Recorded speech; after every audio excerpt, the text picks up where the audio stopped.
Thank you, Sofia Vinkel and Liisa Smolander, for this mini concert that actually brightened our morning. And this was, of course, some Finnish cultural heritage, Jean Sibelius. Your Excellencies, dear ladies and gentlemen, a very, very warm welcome to Hanaholmen Heritage Conference. It's lovely to see so many of you here from different countries and from different institutions. Dear friends, historically, the destruction of cultural heritage buildings and artifacts with a strong symbolic value for the enemy has deep roots. In recent years, this crime has expanded significantly. We live in a time of uncertainty, polarization, and increasing number of wars, where the rules-based international order is being challenged. Some may even say it doesn't exist anymore. It's also clear that there is a growing global trend of politicization of cultural heritage. We do see this in the Middle East, we see it in Ukraine, where thousands of cultural heritage sites have been destroyed or damaged in recent years. The 1954 Hague Convention commits states to the protection of cultural property in the event of armed conflict. Recently, there has been growing attention by the United Nations, in particular the Security Council, towards intentional destruction and illicit trafficking of cultural property. This is because this unlawful conduct is seen as a danger to international peace and security. In the Russian security doctrine, cultural heritage has an instrumental role in shaping historical narratives and legitimizing imperial ambitions. Russia's attacks on museums, churches, and cultural institutions in Ukraine are not random. They are directed against the nation's identity with the aim of weakening the will to resist. Russia's full-scale invasion of Ukraine served as a wake-up call for those working with the protection of cultural heritage in the Nordic and the Baltic countries. In 2024, the Nordic and the Baltic Ministers of Culture adopted a resolution on the protection of culture and cultural heritage in times of crisis. And this became the starting point for Hanaholmen's Nordic-Baltic program on cultural heritage preparedness, funded by the Nordic Council of Ministers. The program, named Hanaholmen Heritage, concluded its first pilot training module 2 weeks ago with 20 high-level experts from across the Nordic and the Baltic countries. The participants were given the opportunity to explore both similarities and the differences in the cultural heritage preparedness across the Nordic and the Baltic countries. They learned from conflict zones around the world how cultural heritage has been protected, but also how it's been lost, and what lessons these examples can offer us.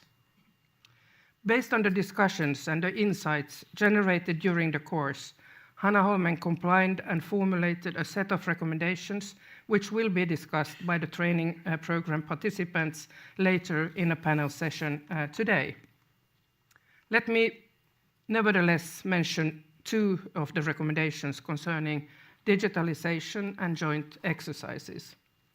Experiences from around the world demonstrate that the digitalization of cultural heritage and the production of 3D copies play a crucial role in protecting and preserving cultural heritage during crises. The Nordic and the Baltic countries should therefore even further significantly expand digitalization of cultural heritage, including related cultural heritage information, and could, if possible, establish a shared cloud-based service for storing the material to strengthen regional preparedness. The participants did acknowledge the fact that this does require significant budgetary resources. Another advantage to the digitalization is, of course, that increased digitalization of collections would also improve public access to and the use of the cultural heritage, thereby strengthening societal resilience, cohesion, and a shared sense of identity. An essential element of preparedness is also the testing of plans and procedures through simulated exercises. The Nordic and the Baltic countries should strengthen regional cooperation in cultural heritage preparedness by conducting both national and joint exercises and training activities. Such exercises can reveal unclear chains of responsibilities, vulnerabilities, and insufficient levels of preparedness, while also improving coordination and cooperation between institutions and authorities across borders. Especially coordination and cooperation with the armed forces is important. Maybe the most important message is that the protection of cultural heritage cannot be executed by the cultural heritage sector alone. It needs to be integrated in and understood as part of the overall preparedness and defense work. Dear guests, I look forward to all the speeches and the panel discussions during the Hanaholmen Heritage Conference today. We have both prominent international speakers and distinguished speakers from our own region. During the preparation process, we benchmarked the program with international relevant organizations and stakeholders. A clear message from these discussions is that what makes our program unique is its preventive and cross-border approach. The lessons again from Ukraine underline the importance of preparing before a crisis becomes a reality. The recommendations from the Hanaholmen Heritage Program outline some steps forward that could strengthen Nordic-Baltic cooperation in cultural heritage preparedness. At the same time, more experts from cultural heritage institutions across our region should have the opportunity to take part in similar training programs to strengthen the personal connections between our countries. International networks are indispensable in times of crisis. We therefore hope that the funding from the Nordic Council of Ministers for a 3-year initiative. Dear Nordic and Baltic and international friends, cultural heritage is often described as something that belongs to the past. But in times of crisis, it also becomes a question of the future, of identity, of continuity, and of resilience. What we choose to protect says something fundamental about who we are as societies. The task before us is therefore not only to preserve buildings, collections, and monuments, it's also to safeguard memory, democratic values, and the cultural foundations that bind our societies together. I wish you all a very inspiring day here at Hanaholmen. Welcome.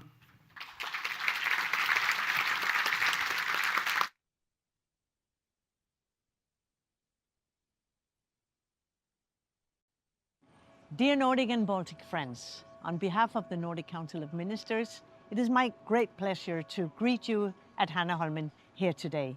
It's a place long known for hosting honest, hopeful, and heartfelt conversations across our Nordic-Baltic region.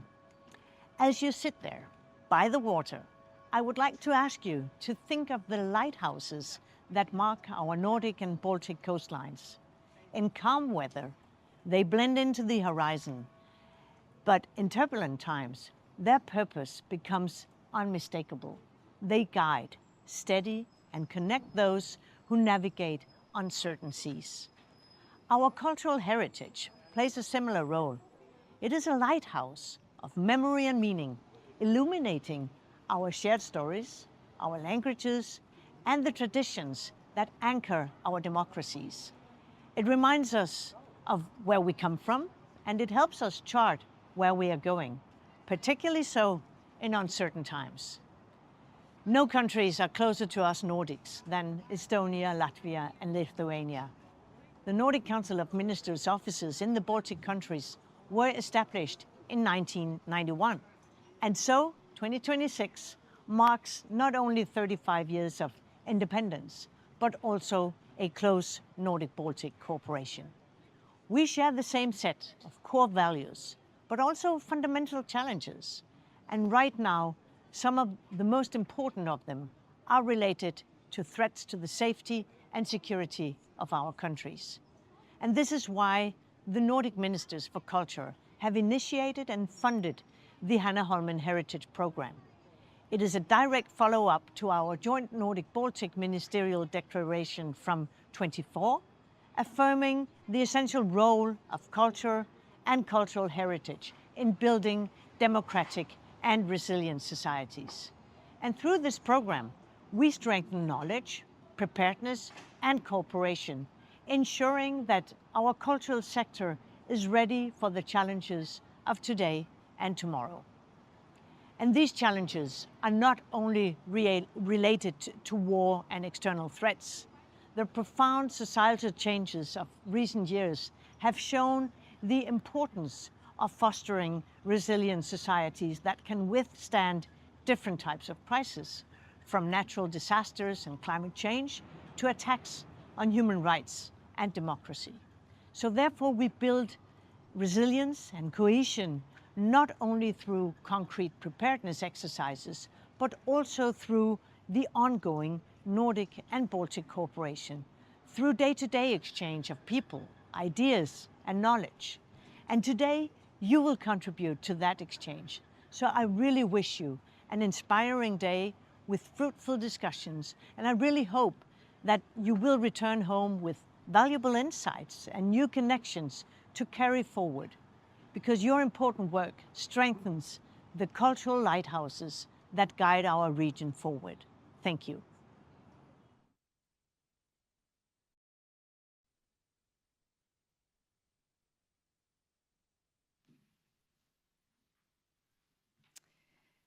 Dear Excellencies, dear guests here at Hanaholmen, also a warm welcome from my side to the first ever Hanaholmen Cultural Heritage Conference. With these opening notes by our CEO Gunvor Kronman and Karen Ellemann from the Nordic Council of Ministers, the conference is now officially opened. My name is Ella Turta, and I work here at Hanaholmen as a program manager for democracy and civil society, and I have the great pleasure to be your host today. So I will guide you through the fantastic and very exciting program that we have ahead of us. The headline of today is Protecting What Matters. And the program is divided into two parts. Now, before lunch, we'll focus on more international insights when it comes to protecting cultural heritage. And after lunch, we'll focus more on our own Nordic-Baltic region. I want to remind you that the event is streamed, as also a warm welcome to the ones following us online. And also, in case you want to revisit any of the insights after the conference, you're welcome to do that on Hanaholmen's YouTube page. Just a brief reminder also about the emergency exits, in case we of course hope that we don't need to use them, but there's one upstairs, one down here, and one here on the stage. And in case of emergency, we will exit through them and meet in the parking lot.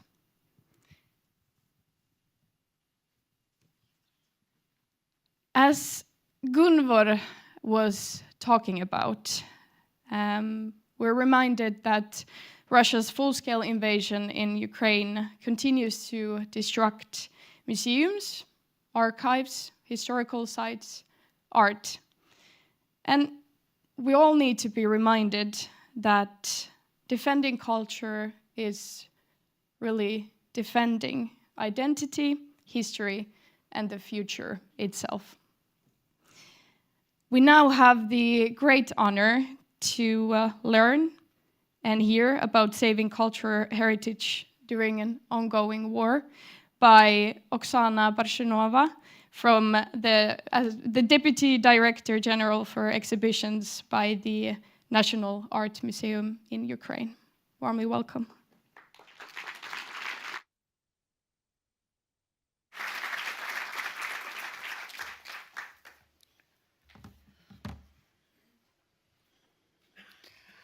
Thank you. Dear guests, dear colleagues, dear organizers, first of all, I would like to express my deepest gratitude for inviting me, for this opportunity to share our experience of National Art Museum on protection of cultural heritage in ongoing war time. First of all, I think I should give some words about our museum, its history, its collection. You can see here that this is the monument, a historical monument, architectural monument, and monument of artistic significance. It was home for several museums in Kiev, and the very important that it was founded as a first public museum by efforts of Ukrainian communities, different communities, honestly. And the collection consists of more than 40,000 artifacts, as you can see, from early time of our history to nowadays. We have significant artworks by Ukrainian Baroque or modernist and well-known modernist, and I will say about them later, and contemporary art as well.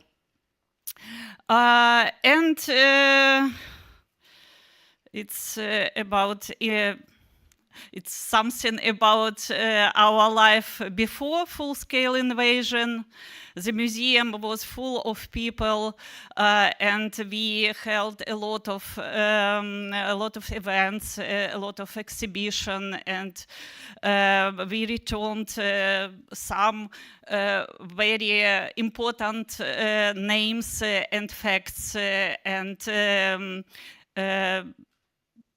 periods, whole periods of Ukrainian art, and shared them with our audiences. The beginning of the full-scale war is often compared to the outbreak of the Second World War, but this is not the case. The evacuation algorithm for the treasures of National Art Museum of Ukraine does exist, yet it cannot be compared to the experience of the last century. During the Second World War, the museum had enough time to determine the category, spec, and leave for evacuation. In contrast, on February 24, 22, there was no time at all. Everything had to be done in a single day. While under normal circumstances, it would have taken at least a month. This became a tremendous challenge, and all employees were already at their workplaces that morning. Everyone, without exception, began to take the exhibits off the wall and move them into underground storage. Until recently, these spaces were considered inconvenient since they required constant climate control. Yet it was precisely their location on the ground that helped save the work. This was extremely important, as the greatest danger then, as now, was bombing. The exhibition was dismantled very quickly. The works were placed in storage and packing began. This was not the first test The museum had faced a similar urgency during the Orange Revolution and later during Revolution of Dignity, when the collection also had to be removed in haste. The collection was saved. Later, the works were evacuated. Both logistically and documentarily, this process was extremely difficult. Today, the exhibits are dispersed in different locations, including abroad, but all are kept in safety. I cannot provide you with the exact numbers of location. In fact, I do not most of them myself. This is classified information. The museum is located in close proximity to the government quarter and therefore lies within a high-risk zone. Some windows, for example, in my own office, were partially covered with sandbags filled with cement. All recent tragic experience has shown during a blast wave, this is at least prevented shards of glass and fragments of window frames from scattering throughout the room only. Before the full-scale invasion, the museum had been prepared morally and materially, holding meetings with department heads and discussing possible scenarios in case of blockade. Staff imagined that Kyiv could be encircled, leaving them without electricity or heating. Therefore, a generator and fuel were purchased in advance and cars were checked and filled. This decision turned out to be vital. Despite the preparation, the situation was extremely stressful. Already in February 25, part of the staff left Kyiv, and some even left Ukraine. Only a small group of employees remained in the capital and in the museum itself. A duty schedule was drawn up, and it was decided to live inside the museum, as the underground premises could also serve as shelters. For almost 2 months, they could not replace. Employees who wanted to come and help simply had no way to do so. Effectively, the museum was sustained at the time by 9 people and 6 cats. Going on duty, everyone knew that anything could happen, so they brought their pets with them. One of the first steps after invasion was the destruction of all information about the museum on the internet. Only the museum social media pages remained accessible. Everything else was archived and removed. Online work was resumed later. Before the invasion, the museum operated in its usual mode, welcoming visitors through the service entrance and carrying out restoration work on the facade, which was planned to be completed soon. After the first massive strikes, however, this had to be stopped. Instead, restoration inside the museum continued. One of the storage facilities was fully restored and equipped with updated system. This became possible thanks to the great support of the British company Thames and Hudson, which printed the museum's catalogue, and the International Alif Foundation, which supports cultural institutions in countries affected by war. Other organizations also offered their support and still supports us. Each of them deserves to be mentioned, and we are deeply grateful to all of them. The collection, the staff, the building, they are the main things preserved and prioritized since February 24. The museum's exhibition activities were transferred abroad because the collection must work. Material degradation occurs. It is a natural physical process. Constant monitoring of the works is therefore necessary. When they are displayed at exhibition instead of locked in crates, it is far better. Exhibits hang on the wall, and restorers have access to them. And this is a crucial importance. Since the full-scale invasion began, the National Art Museum of Ukraine has been enabled to hold all of permanent exhibition and core displays within its key walls. Instead, it was turned its gaze outward, bringing its collection to the world. More than 10 European museums have hosted NAMU exhibitions. Among these, the landmark exhibition In the Eye of the Storm, Modernism in Ukraine, journeyed through many European countries, such as Spain, Germany, Belgium, Austria, reaching as far as London with a final stop. The exhibition first opened at the Museo Nacional Thyssen-Bornemisza in Madrid, followed by the Ludwig Museum in Cologne, Royal Museums of Fine Arts in Brussels, Belvedere in Vienna, and concluded in London's Royal Academy of Art.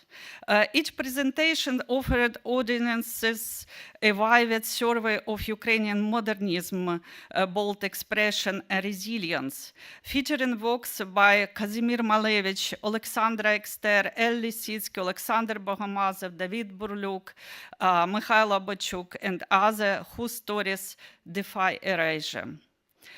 Why does this matter? It is critical that we bring this work and the stories behind them before the world.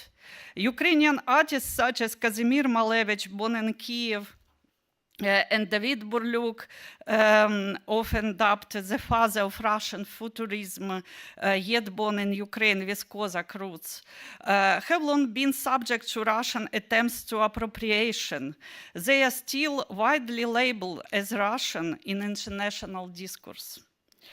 Meanwhile, many other Ukrainian modernisms risk being erased or appropriated through distorted narratives, further complicating the recognition of Ukrainian independent artistic tradition. By showcasing their work intentionally, NAMU reclaims rightful heritage and resists cultural erasure, countering Russian propaganda that seeks to obscure or misattribute Ukrainian cultural achievements. Since 2023, we have resumed our work in the format of exhibitions. Some of the current halls were open for exhibition projects that rotated every 3-4 months. The galleries we used for exhibition of contemporary art, often dedicated specifically to the issues of today, also continued the history of contemporary art in Ukraine. The museum has been open to visited few days a week, only on Fridays, Saturdays, and Sundays. We were also forced to suspend the museum's work for visitors every time the air raid sirens go off, because we don't have shelters at museum, and it's unfortunately it's our common situation in Ukraine. Museums don't have shelters in their buildings. There were moments, especially during colder months, when the energy infrastructure is heavily shelled, and we ended up working in semi-darkness, holding tours or events with the help of generator. Yet visitors were very understanding. Since we cannot currently offer our visitors a full experience of Ukrainian art in person, we were doing much in the virtual space. We created a virtual exhibition dedicated to Ukrainian portraiture. We digitalized sculptures from our collection and produced a series of videos about these works. We are also in the process of developing a full 3D tour of the museum, recreating the permanent display that existed before the war. On the night of May 24, 2026, a few days ago, precisely, as a result of another massive missile attack by the Russian Federation, 2 Ukrainian museums were damaged: the National Art Museum of Ukraine, our museum, and the National Museum of Chernobyl. It is especially tragic that this occurred during the International Museum Night. The National Museum Chernobyl suffered catastrophic destruction as a result of the massive combined strike. The Museum Chernobyl was an important memorial and cultural space that preserves the memory of Chernobyl disaster and its consequences for Ukraine and the entire world. The blast wave damaged the building of National Art Museum of Ukraine, a monument of architecture, history, and monumental art of national significance. This attack shocked the entire society. We began receiving numerous offers of support from the artistic and cultural community, philanthropists, businesses, and ordinary people from all walks of life. This solidarity became especially meaningful considering that people had just endured one of the harshest winters of their lives. While Russia was systematically destroying electricity and heating infrastructure in temperatures as low as -20 degrees, and businesses were constantly suffering from shelling and the fire caused by these attacks. What we can do with this? What is our emergency response? You can see here in this picture, this is our recent post. I think we posted it yesterday or 2 days ago. This is this is connected to company of receiving donation from society, and we describe here our ways to do it. The title is "How you can support the museum, yeah, and we give this ways, these tools, how to do it. What concrete actions have we taken and continue to take to preserve our heritage, meaning both the museum building and the collection? Our response followed a clear sequence of actions. On the first day after the attack, the entire museum staff gathered to assess the situation and staff gathered to assess the situation and develop an emergency response plan. The museum director, together with collection curators, documented the damage. At the same time, the police recorded the destruction for the criminal investigation and for an official assessment of the scale of damage. This process took the entire day. The following day, a commission from the Ministry of Culture prepared its own official report based on the museum's documentation. On that same day, my colleagues, together with friends of the museum and volunteers, cleared the entire building.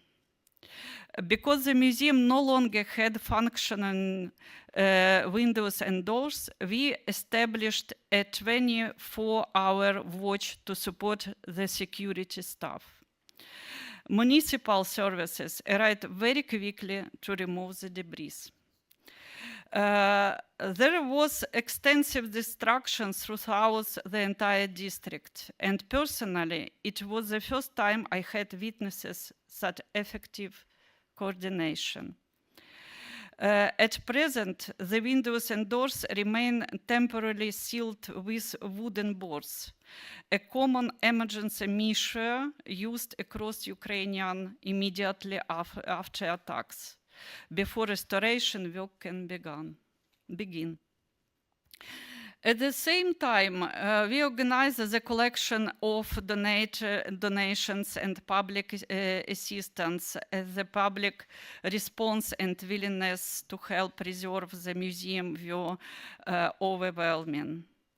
We will continue our educational work through lectures hosted at partners venues. All exhibition projects, however, has been postponed until next year.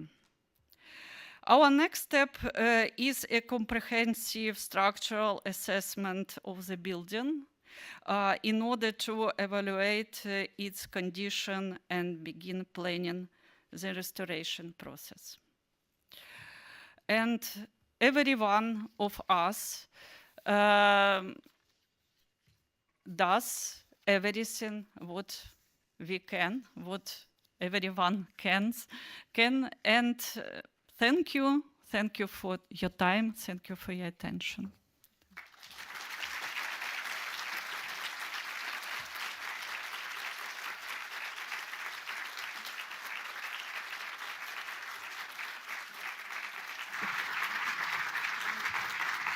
Maybe you sit here.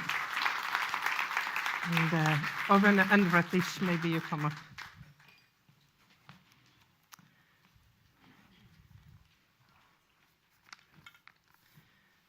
So first, I really want to say how sorry we are for the fate of the museum, and also how much we admire your courage to continue to rebuild and re-exhibit, because that is truly important. So thank you for your intervention. So the idea of this panel is to give different perspectives on the protection of cultural heritage from 3 different corners of the world. And Oksana Barshynova is here, joined by 2 other experts. We have Dr. Ewan Hyslop. He's the long-time former head of research and climate change at the Historic Environment Scotland. You have done some groundbreaking work in how to protect historic heritage in the time of climate change. we have Ratish Nanda, who's a well-known conservation architect. He's the Indian CEO of Aga Khan Trust for Culture, and previously also you have a long time experience from working with the protection of cultural heritage in Afghanistan during 7 years. So I would like to start with giving Ewan and Ratish a few minutes each to give a couple of different perspectives on the protection of cultural heritage. So Ewan, please, maybe you kick off. Okay, I hope this is working, yeah. Thank you, Gunvor. Well, I don't know much about armed conflict and cultural heritage, but I've spent many years trying to address threats from climate change. And I'm very pleased to be asked today to speak about this in this session, taking a global outlook on cultural heritage preparedness. My experience comes mostly from working within a national government heritage agency, like many others around the world, developing a program of resilience. And for climate change, we usually term this adaptation planning. Implementing a series of practical approaches and actions to safeguard cultural heritage from climate-related impacts. We all know, I think, that there are aspects of climate change that are highly destructive, involving damage and loss, and this is happening in many places around the world today. An additional role I have been fortunate enough to have is as a founding chairperson of the Climate Heritage Network, which is an international group that brings together organizations and cultural practitioners across heritage and the arts. And one of our objectives has been to influence policymakers at national and international level to include cultural heritage in cross-sectoral climate change resilience planning. And a key aim of this has been to highlight the role of heritage in supporting communities, defining local and national identities, and its ability to bond people together and provide strength through times of crisis and change. And of course, these are the same values that underpin the Hanaholmen Heritage Initiative and why we're here today. Recognizing the importance of cultural heritage as a means of supporting society to help cohesion, to support resistance and recovery. And so the first point I would like to make is I think there's something in common between the response of the heritage sector to climate change and our work today to address threats in times of political uncertainty and conflict. Over the past 10 or 15 years, climate change legislation has been relatively fast-paced and responsive. In the EU, member states are required to develop and implement national adaptation plans, many of which include cultural heritage. It's also a legal requirement to produce so-called sectoral adaptation plans, which cover different areas across society. And many countries now have specific sectoral adaptation plans for cultural heritage. So this global response to climate change, which has been active for some years now, means, I think, that our sector does contain much expertise to assess vulnerability and risk. And there are methodologies and templates available for doing this. Many of the heritage organizations participating here today, in the room and online, will have experience in this type of planning. And so I'd like to suggest that there's an opportunity for cooperation to build and bridge across the work of climate change preparedness and to use this existing expertise and the lessons learned to help address the challenges we face today in these difficult times of conflict. I'll stop there for now and happy to pick up some of that in the discussion later. Thank you very much, Evan. And we're going to switch our brain to a different part of the world now, and I'll ask Ratish to come in. Thank you, Gunvor. And thank you for the invite to be here. It's a pleasure. It's a different planet over here, so I work. Your talk today and the state of the National Museum in Ukraine really reminded me of 2002 when the National Museum in Kabul, Afghanistan, was in a similar state. And it was only in 2004-05 that the then curator revealed vaults 7 floors under the museum to once again take out important exhibitions of Bactrian gold and so on. I don't know what the status of that now is. But it's incredible that in this century we are still trying to preserve our cultural heritage from effects of war, and that's probably because, as you rightly said, we are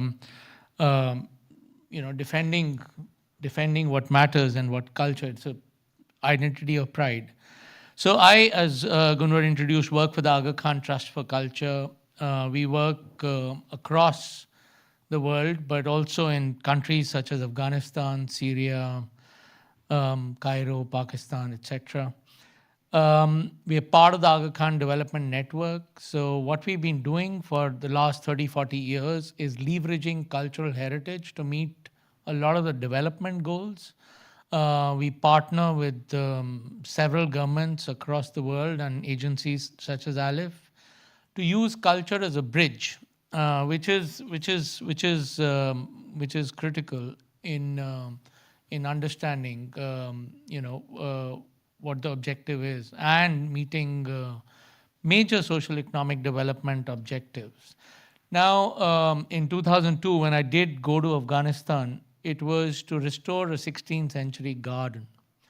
And I remember getting to Afghanistan just on the heels of the American tanks that had rolled in, to be questioned by students and people alike, saying, we've just come out of decades of civil war and strife.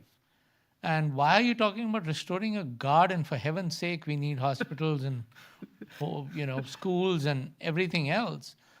And it was difficult to answer that question then. But from sort of a few years later, from say 2006 onwards, when the garden was in some sort of a state, till almost 2024-25, we were getting 30, 35, 40,000 visitors a week. And the garden itself was part of the healing historic garden with its fruits and flowers and spaces for families to gather and cook, was part of the healing that Afghans required. A lot of you will ask, what is the state of the garden today? And we continue to manage the garden, continue to maintain it without visitors, because a year or so ago, the Taliban government stopped women from entering any public park, accompanied or unaccompanied. But it was really about restoring a sense of pride in Kabul. And that experience has led us to do many more parks in Afghanistan and other parts of the world. What is interesting is that, it's almost 70 years since the Hague Convention. And on the experience of the Great Wars, the Hague Convention was really a forward-looking document. But I find it rarely talked about in conservation circles. So I must congratulate you on this very, very important endeavor. That will probably be a lesson for the rest of the world also. The Hague Convention clearly states that militaries and armies should not occupy heritage buildings, yet at least 2 World Heritage Sites in India, or maybe more, continue to be occupied by the army for the last 100 years. More and more so, cultural heritage, the associated intangible heritage, is being seen as an economic asset. and has always been about a sense of identity, a sense of pride in local communities. And hence, it's no coincidence that Iran is now talking about at least 40 World Heritage Sites, including the World Heritage Site of Golistan Palace being attacked in recent times. It's heartbreaking. But then when human lives are at stake, what value does cultural heritage really have? So very important what we're talking about today. I look forward to continuing this engagement and discussion. But critically, I think as your papers already state, I think it's about preparedness for the eventuality. I don't know how prepared you were to put away all your collections in a single day, but these are the times we live in. So, as everybody said, our heart goes out to you and salute the great work you're doing there. Thank you. Thank you. Oksana, I actually would like to pick up on Ratish's question. How prepared were you in the museum?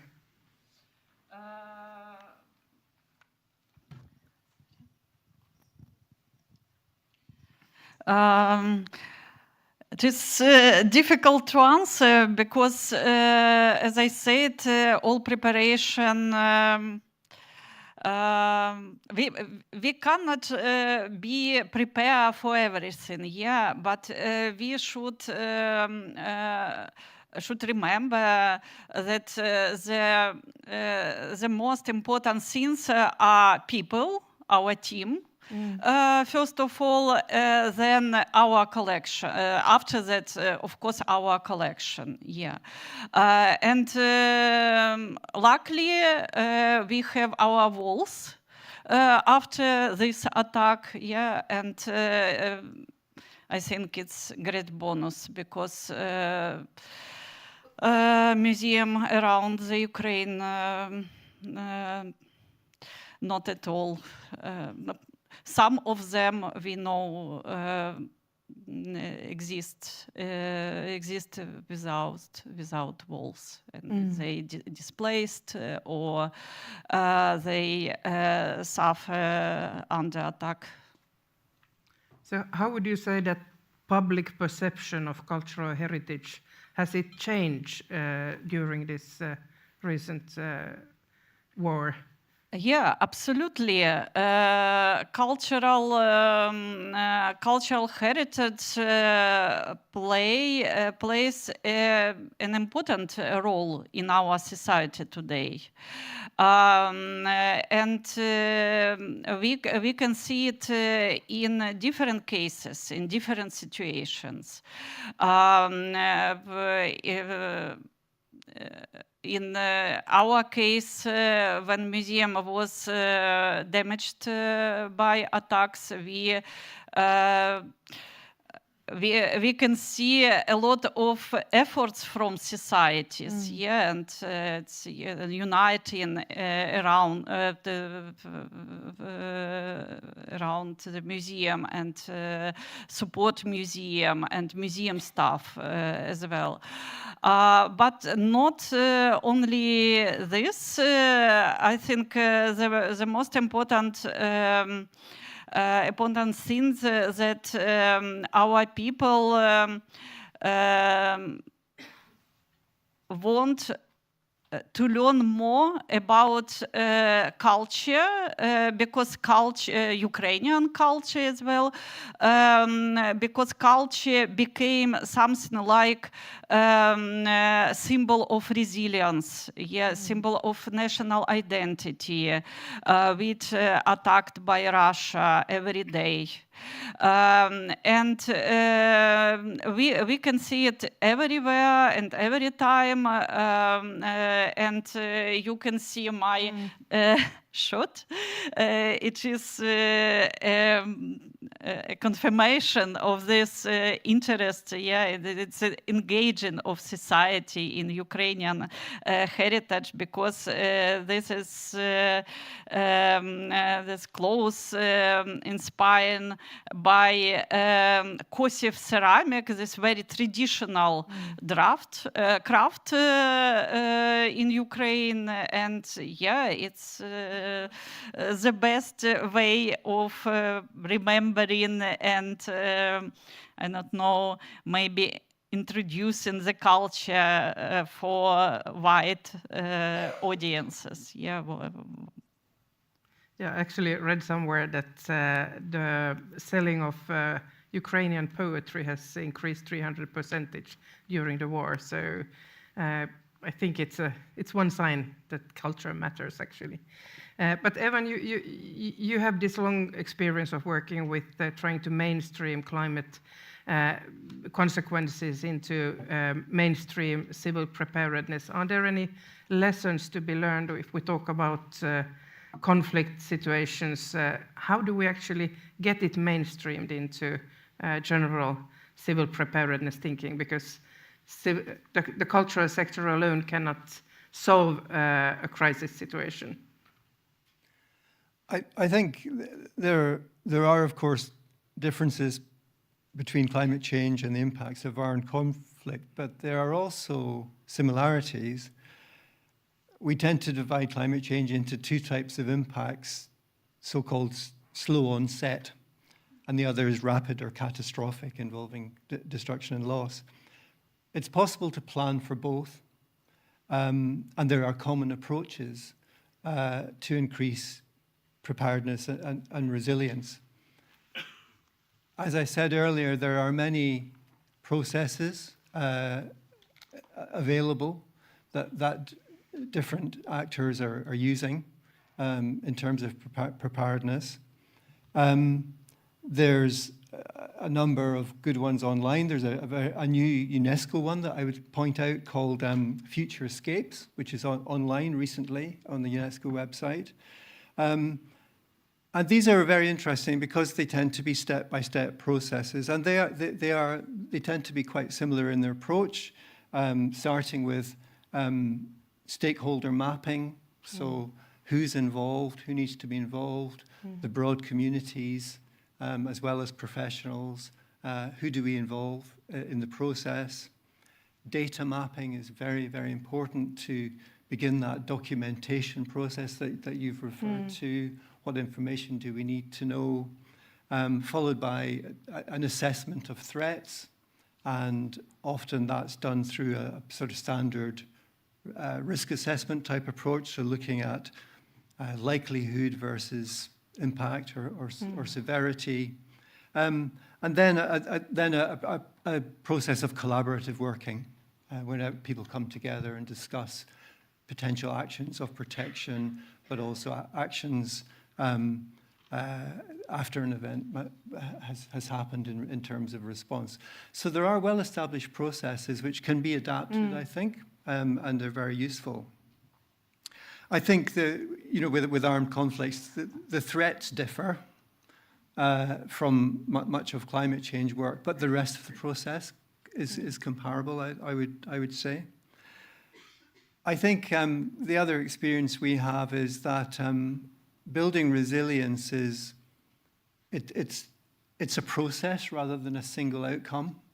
It's an ongoing process, and it involves learning and adapting and involving others. And you mentioned cross-collaboration, and I think that's very, very important, is to think very carefully about those involved, because heritage, as we've been hearing, has meanings for so many different people, perhaps not obviously as well. And I think in climate change we've learned the people want to do something. So our climate change work has benefited from a very wide collaboration of people, from communities, from arts practitioners, people we wouldn't have expected coming together with so-called heritage experts to build that resilience that's needed. So yes, I think there are lessons that we can learn. And as I said, there's expertise within the heritage sector, which I think is worth tapping into. So sometimes the threat to cultural heritage comes from within a country. So, and Ratish, India is a very multi-ethnic society with a very rich history as well.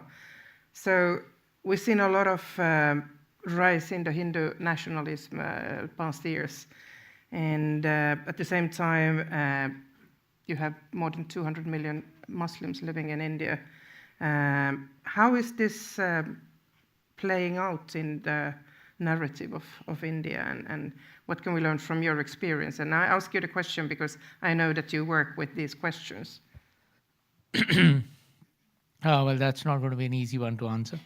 I think we at the Aga Khan Trust for Culture at this moment are focused on several significant sites in India, mainly in Delhi, Hyderabad, Gwalior.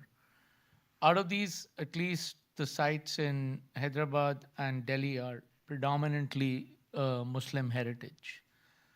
And we've just built a new 10,000 square meter site museum at the Humayun's Tomb World Heritage Site in Delhi.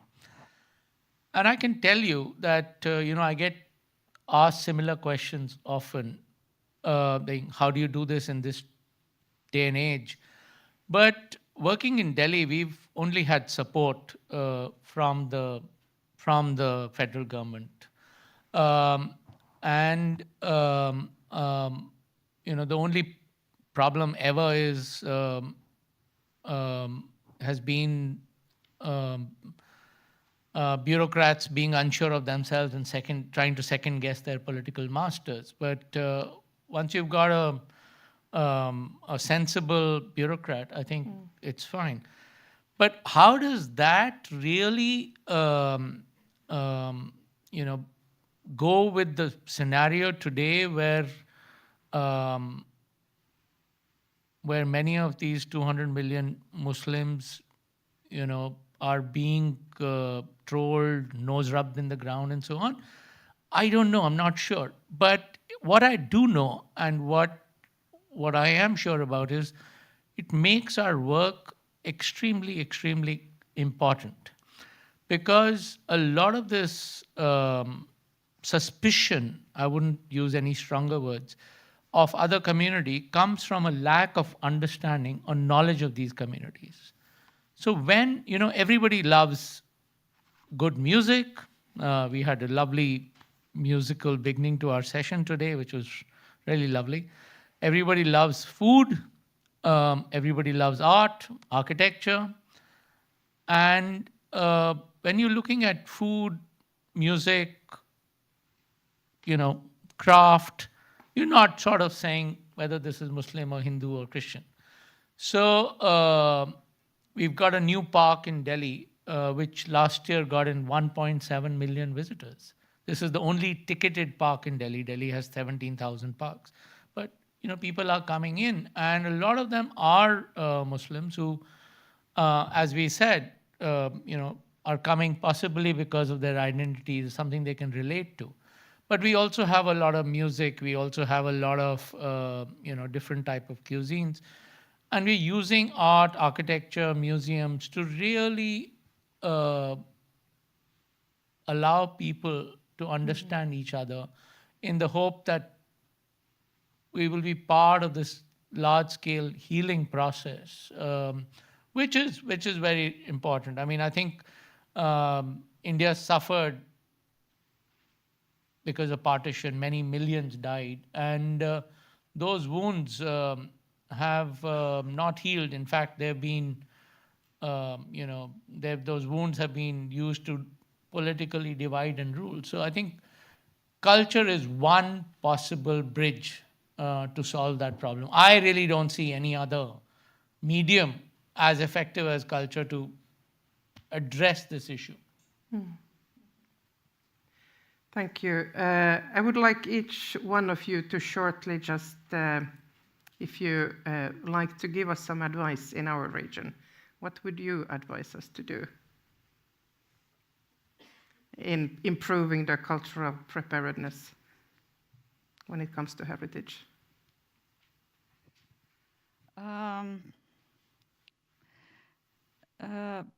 In our country, we have a lot of problem by Russian invasion, yeah, and that is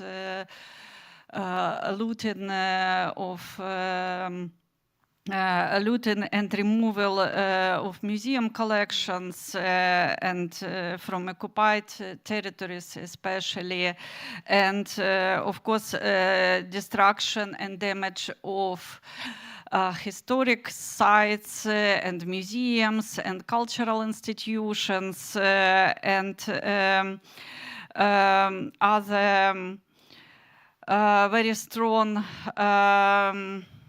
very strong attacks, yeah, from symbolic and physical from Russian sides.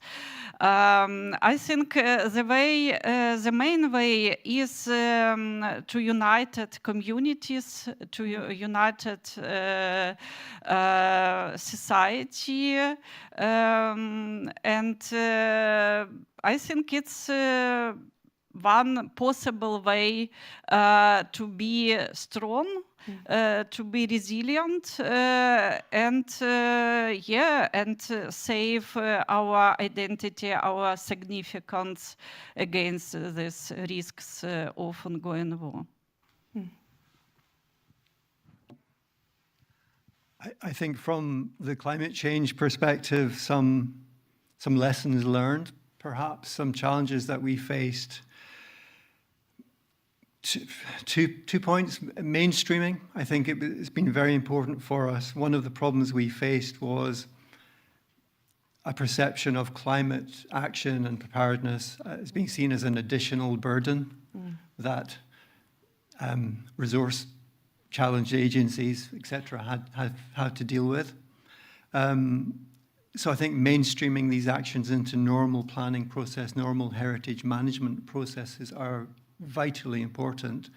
And that is about sustainability, which is, after all, what underpins everything we do anyway. So winning that argument has been very important.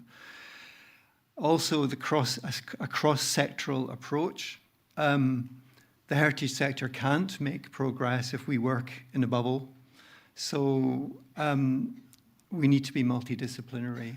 And I think we have had to amplify our voices about and communicate better the values of cultural heritage to all aspects of society. And I think over the time I've been working climate change, that has changed, and I think we are in a much better place now on both those issues. I think lastly, the documentation, the understanding of heritage through materials, techniques, craft, construction, is all vital in terms of preparedness and dealing with the consequences of damaging impacts as well, and reconstruction, should that be needed.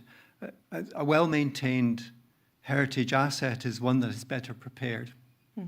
And the more we understand it, the better we can deal with damage and loss. Thank you. I think Gunvor, by getting all of us together, you're already one step ahead in the game. I think there are two or three quick thoughts that come to mind.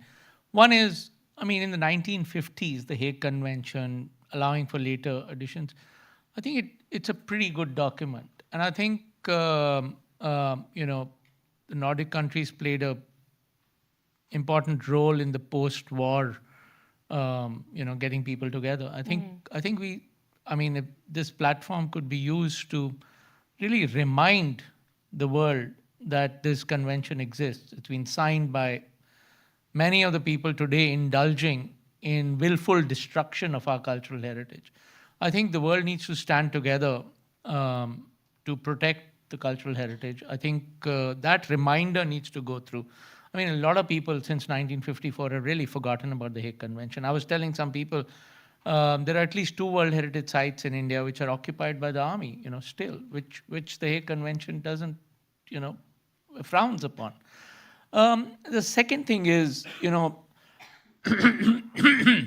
what we found very effective in countries we work in is the nature-culture linkage.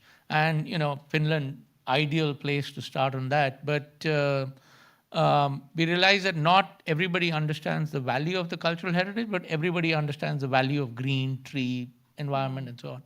So in all our projects, we've tried to couple heritage conservation with nature conservation, heritage conservation with meeting major social economic development goals. So I think there should be widespread understanding of cultural heritage, which is not just for the elite. And finally, I think dialogue, amongst all of us and the wider world needs to be raised. I don't think what's happening in Ukraine with cultural heritage, the National Museum, or what's happening in Iran today should ever be repeated. And I think congratulations on doing this again. I mean, it's been a great learning for me. Thank you. Thank you very much for Excuse this. you. Yeah, please. Yes. Maybe, I can give some practical advice. Our experience is we should do everything with documentation, all types of documentation.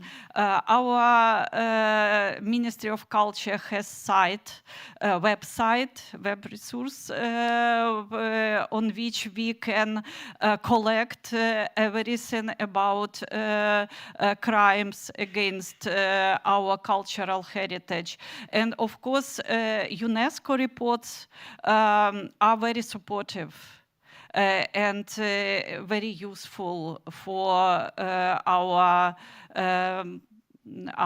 activities on protection of our heritage. And it should probably also be said that the documentation is so important in relation to also holding states responsible afterwards, after the destruction of heritage. For recovery process, and reconstruction and so on. And the legal criminal process. Yeah, first of all. Yeah. Thank you very much for this dialogue. Unfortunately, there was no time for questions, but there will be a coffee break and a lunch where you will have the chance to ask these experts questions. They will be with us the whole day. Thank you very much.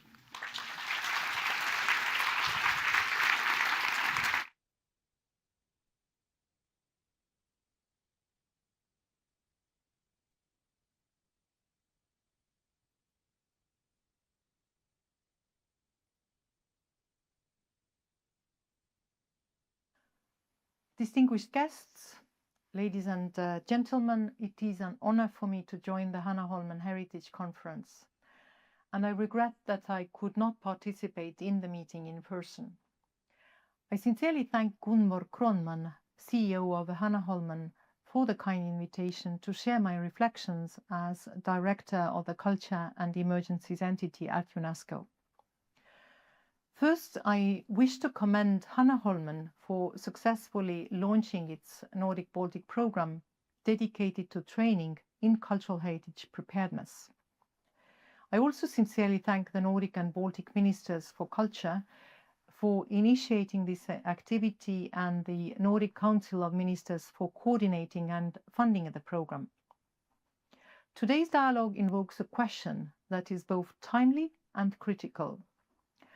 What does it mean to prepare cultural heritage and the culture sector more broadly against the challenges of the uncertainties of today and the future?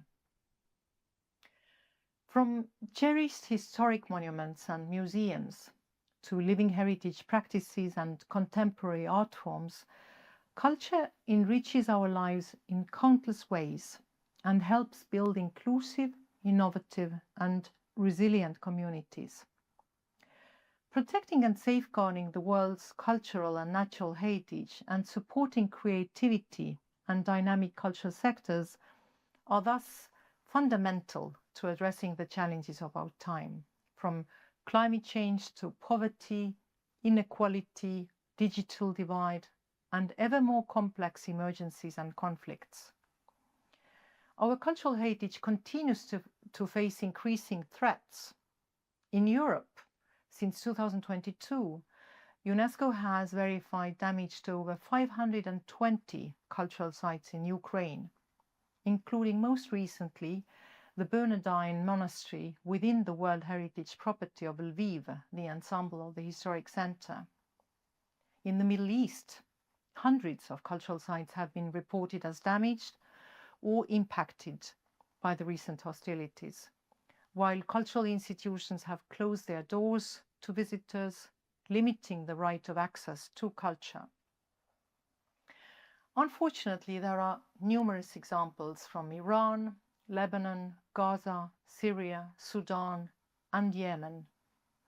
Compounding these ongoing risks, climate-induced disasters are posing existential threats to ecosystems and livelihoods through extreme weather events, rising temperatures, and rising sea level. Hurricanes in the Caribbean, wildfires in Latin America are only a few of the many examples. Traditional practices, festivals, and crafts that depend on these endangered habitats are equally at risk.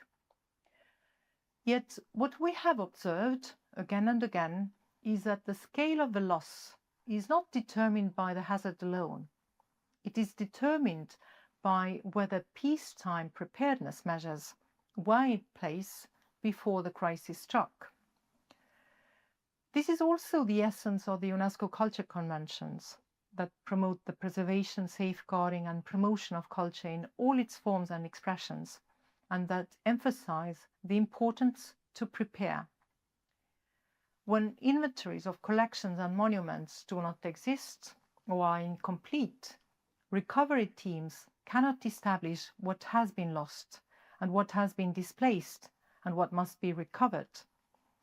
When digitization of archives, manuscripts, and museum records has not been initiated, entire bodies of documentary heritage can disappear in a single fire, flood, or strike. And when risk preparedness measures, such as evacuation protocols, staff training, coordination with civil protection, have not been adopted and practiced, institutions are left to improvise in the most dangerous moments, often at great cost to both heritage and human safety. We have also seen strikingly that outcomes can differ within a single country. In the same disaster, one city whose preparedness is well integrated into heritage management with up-to-date inventories, trained first responders, and tested protocols may save the bulk of its collections, while a neighboring city, without those measures, may lose them. The lesson is unambiguous. Preparedness, established in peacetime, is the single most decisive factor in whether cultural heritage survives a crisis.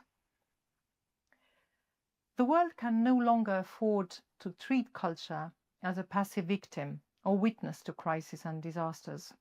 When heritage sites are damaged by military attacks or disasters, collections looted or traditions disrupted, communities lose more than monuments.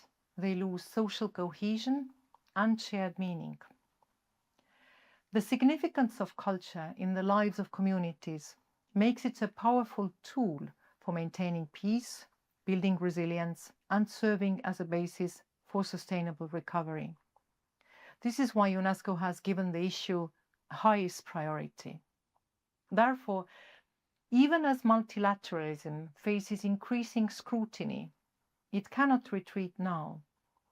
Since its inception, UNESCO has been at the forefront of international efforts to protect culture during crisis, long supporting member states through its normative instruments such as the 1954 Hague Convention, the 1972 World Heritage Convention, and the 1970 Convention on Illicit Trafficking. I am sure that your deliberations will draw on these important instruments.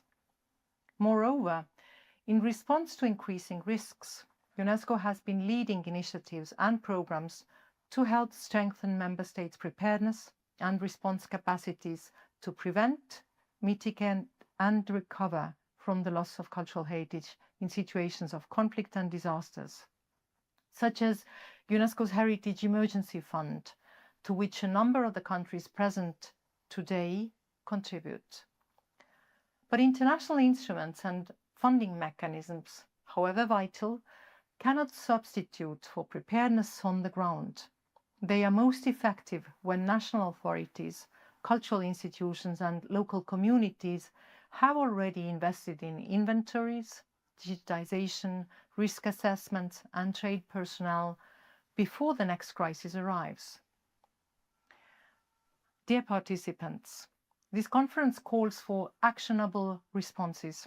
It demands hybrid solutions based on international collaboration among stakeholders at all levels, responding to cultural protection as a universal priority.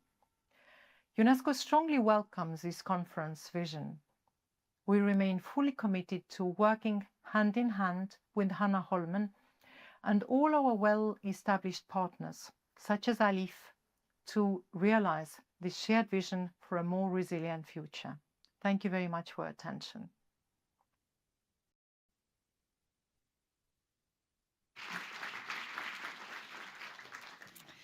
Thank you, Krista Pickett, for an important message.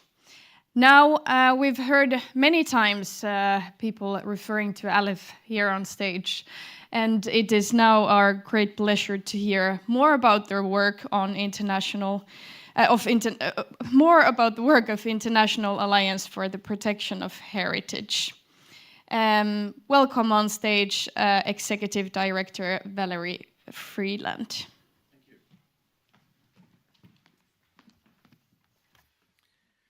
Thank you very much. Good morning. Very pleased to be here. Very pleased to be in this wonderful venue. And as Ratish mentioned, I think that it's a different planet, Hanaholmen. And I've never slept so well last night. No, I'm very pleased to be here. Dear CEO of Hanaholmen, dear Gunvor, thank you for inviting me. Dear Secretary General of the Nordic Council of Ministers, Excellencies, ladies and gentlemen, dear colleagues and friends, dear Krista. So the first thing that comes to my mind when we talk about preparedness in the wake of conflict is the terrible maxim, if you want peace, prepare for war. This maxim also holds true in the field of cultural heritage. We must prepare to protect our cultural heritage from the consequences of war, because a protected and vibrant cultural heritage is one of the keys of a lasting peace. As former Director General of UNESCO, Irina Bokova, today chair of our International Council, once said, culture alone is not enough to build peace, but without culture, peace can be lasting. So I think I have to, yes. Before I go into more details on this topic, let me first thank Hanaholmen for this invitation and for the remarkable work they do to foster dialogue between cultures, an objective that we share at ALIF, the International Alliance for the Protection of Heritage, which is also ALIF, as you know, the first letter of the Arabic alphabet. ALIF is a 10-year-old Geneva-based foundation, and we have supported since 2018 600 projects in 64 countries for the protection of cultural heritage against the impact of climate change, conflicts, and natural disasters. I also wish to extend my deep gratitude to the Nordic Council of Ministers for supporting this conference and for giving us the opportunity to be gathered. So, Over the past 40 years, cultural heritage has been increasingly exposed to the consequences of more frequent, complex, and intense conflicts. From the destruction of the Mostar Bridge in 1993 to the blowing up of the Bamiyan Buddha in March 2001, from the attacks on the mausoleum of Timbuktu in 2012 to the destruction of Palmyra in 2015, cultural heritage is increasingly under threat. And more than ever, in Ukraine, in Sudan, in Gaza, in Lebanon, in Iran, in Yemen, we are witnessing the damage inflicted on museums, places of worship, or historic sites. And to be honest, when I was appointed for being the executive director of ALIF, I was supposed to work on Mosul, on Syria, and so on. I couldn't imagine that I had to work also in Ukraine, in Gaza, in so many countries in the world. And today, we combine threats of conflicts, climate change, and natural disasters are making our times one of unprecedented danger on heritage and the communities around it. The year 2024 has been the most violent since 1990, with a historic peak of 61 active conflicts in 36 countries. It was also the hottest year on record, according to the World Meteorological Organization. Whether regional wars, civil conflicts, or acts of terrorism, these forms of violence now systematically and directly affect cultural heritage. In many cases, cultural heritage remains collateral damage. This is particularly the case in urban warfare. For instance, in Mosul, the old city was used as a refuge for armed groups and thus became a target in military operations, leading to significant destruction in the course of its liberation in 2017. But cultural heritage is also often threatened by its market value. ISIS organized looting at an industrial scale in order to finance its operations, leaving entire landscapes of archaeological sites covered in craters visible from the space. In other situations, heritage is deliberately targeted because it is a symbol of an identity that an attacker wants to erase. But there is more. In the age of psychological warfare, the image of its destruction gets weaponized. We have seen it with the propaganda video took by ISIS during the attack on the Mosul Museum. This aims to traumatize and discourage any resistance in the population. So today, cultural heritage is a target or even a weapon of war. But there is more. Beyond direct destruction, the displacement of population combined with climate pressure leads to erosions of traditional knowledge. In Mali, we have seen essential skills for preserving earthen architecture at threat of disappearance. This is especially tragic since such knowledge is essential to adapt architecture to a changing climate. And this is all the more difficult to face in the wake of new modes of warfare. In Ukraine and in the Middle East, the growing use of drones allows for scalable attacks at a lower cost. Yet, they are difficult to anticipate and even more to counter. In Ukraine, drone and missile warfare mean that museums, archives, theaters, and historic buildings, including far from the front line, can suddenly be exposed, as we have seen a few days ago in Kyiv. At the same time, we have seen the last decades a growing awareness of the importance of protecting cultural heritage from conflict. After World War II, the international community established international law in order to protect cultural heritage in times of war, including the 1954 Hague Convention. And the recognition in 2016 of attacks against cultural heritage as a war crime by the International Criminal Court marked a major evolution. So it was in 2016. Yeah. But we should always remember that the rule of law, sometimes difficult to implement, and to be honest, it's very difficult to prove that the destruction was intentional, cannot it itself solve everything. This is why concrete action complemented legal recognition also mobilized the international community. To that effect, the last few years, the United Nations and the European Union sent key political signals recognizing that the destruction of cultural heritage is a political issue through, respectively, the Security Council Resolution 2347, adopted in March 2017, and the EU conclusions approved in June 2021. And on May 2024, and it was remembered by someone, the Nordic Council of Ministers expressed concern about the consequences of war on Ukrainian cultural heritage, making clear that reinforcing the respect of the 1954 Convention was and remains a priority for the international community. These political commitments have been accompanied by concrete initiatives. In particular, the UNESCO Heritage Emergency Fund was established in 2015, as it was remembered by Christa Picat, and 2 years before, ALIF, which was created in 2017. And since then, we have been working hand in hand, UNESCO and ALIF. This leads us to a central question. How can we effectively protect cultural heritage in the face of conflict? I believe the answer lies in recognizing it as a component of civil protection, but also humanitarian aid and peace building. And as any other field of civil protection, protecting cultural heritage requires preparedness. And let me insist, preparedness is essential, but I'm sure that you are all convinced in this room. Yet, it is inherently difficult. It requires the acknowledgement of one's difficulties, the anticipation of risk, the identification of one's potential enemies, and maybe more difficult, it necessitates to prioritize long-term planning and resilience over immediate consideration. Preparedness is at the core of what we do at ALIF. First, risk assessment. At ALIF, we support large-scale observation, including satellite and artificial intelligence approaches developed by Heritage Watch AI, a new NGO that we created with Econem, a French NGO, Planet, and Microsoft. Its work helps us anticipate threats, but I must confess, more particularly in the field of climate change than in the field of conflict. Second, coordination. I can't stress enough the importance of coordinating at all levels for better preparedness.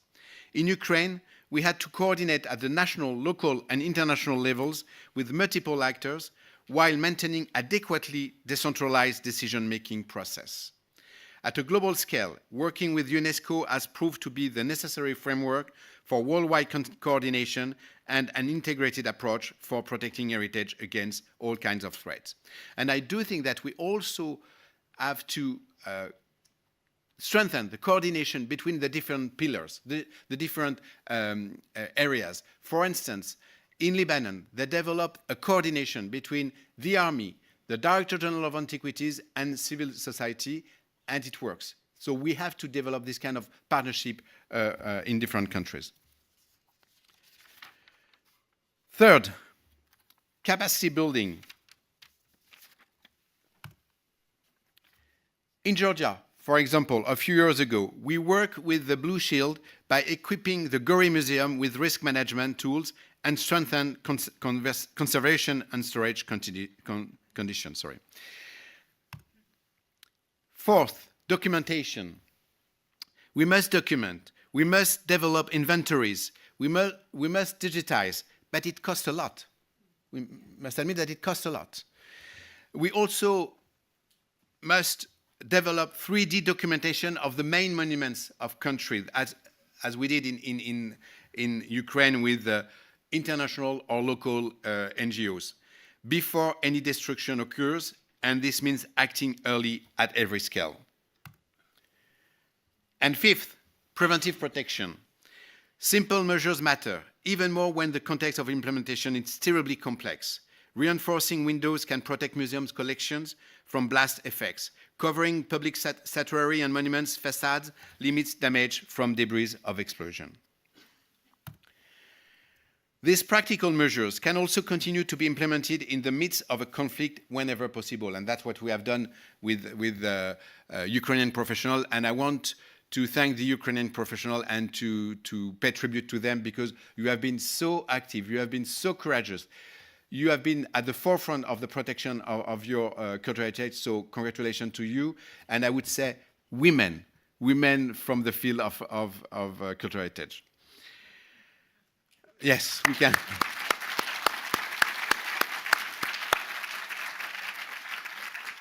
Most of the time, I went twice to Ukraine, and most of the time I had to meet with only women because women were at the forefront of the protection of cultural heritage.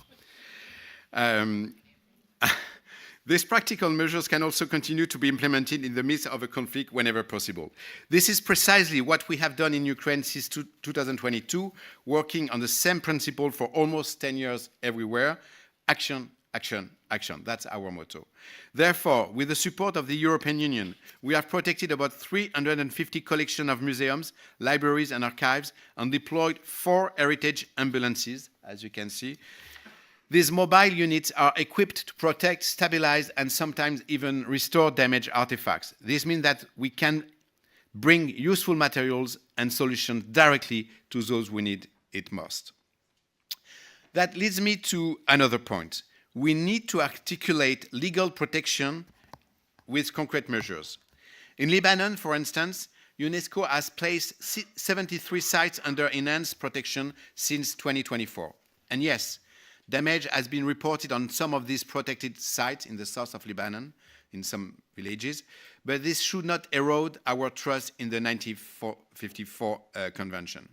At the same time, we have worked hand in hand with the Director General of Antiquities of Lebanon to deploy concrete protection measures like regarding the antique site of Tyre. So we have to combine this legal protection and concrete action on the ground. Moreover, identifying the relevant actors is a key aspect of any efficient prevention and intervention. In this regard, we must take into account at an early stage the impact of a conflict, the impact a conflict will have on staff. For instance, in Ukraine, we have to think that part of the staff went to the war, so actually you have to manage the situation, and you have to face the crisis in your museum with the staff that are still there. So that also means that we have to work with volunteers, with the civil society, which is around these different sites, what we call the local community. And we have to contribute to the training of this local community. We also had to rapidly identify capable NGOs in order to intervene quickly, side by side with different cultural institutions. For instance, at ALIF, we never finance cultural institutions. We finance NGOs that were working with some cultural institutions in Ukraine. And we had to decentralize because decisive decisions must be made at any moment during conflict. Evacuation can be an example. This is a sensitive subject where political consideration add to logistical challenges. Because an evacuation outside of national territory can be seen as an act of weakness. It is often refused in principle. Yet, some collection must be displaced in the face of war so as to avoid complete destruction. ALIF worked closely with the Ukrainian government and professionals to evacuate cultural goods on Ukrainian territory, helping to create 16 safe havens in the west part of the country. And thousands and thousands, millions and millions of artifacts are in these safe havens. And when it came to removing certain artifacts from the country, this could be done through long-term loans to other museums, which is more politically acceptable. That's what we did when we financed, for instance, in 2023, the evacuation of 16 major artworks from the Kyiv Skanenko Museum to the Louvre Museum as safe haven, but also as a place where they could be restored and conserved. Finally, I would like to stress how important it is for us at ALIF to think beyond the conflict. Since our creation in 2017, our mandate has also been to protect heritage in post-conflict context and to make it a driver of recovery after crisis. To that end, it is necessary to depoliticize cultural heritage. In this respect, the ALIF approach is simple. Develop a technical and practical rather than political approach to heritage that needs to be preserved or restored.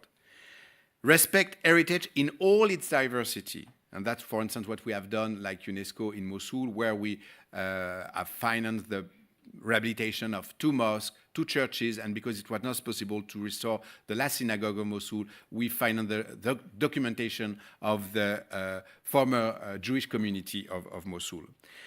And we also need to promote cultural heritage as a lever for human and economic development. In short, to make heritage a gateway to historical knowledge rather than a tool for identity-based narrative or political instrumentalization. So that's what we have do with the evacuation.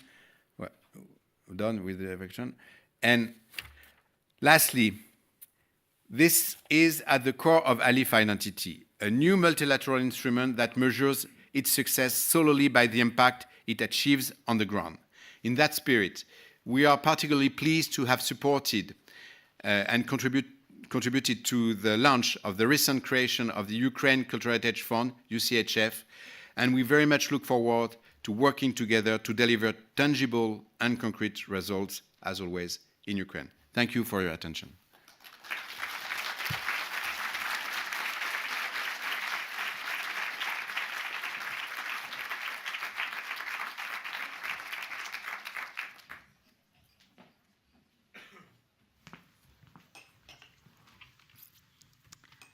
Ivar, you're going to sit closest to me.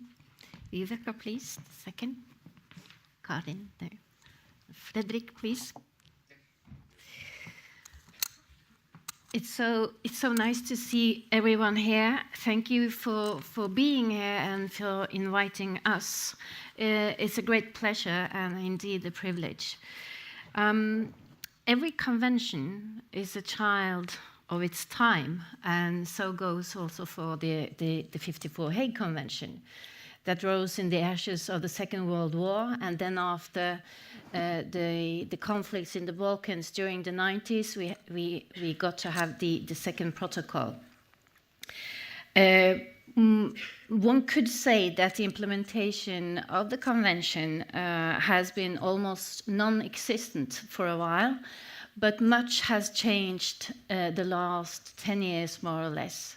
What we see is a different, or at least a broader approach to the notion of cultural heritage, but also to what is a threat, what is a danger, but also what is preparedness and what is protection.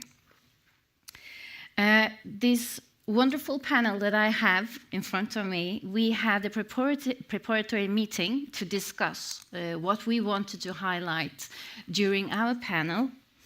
And we see the title of the panel as a challenge to actually see the convention in relation to the reality of today.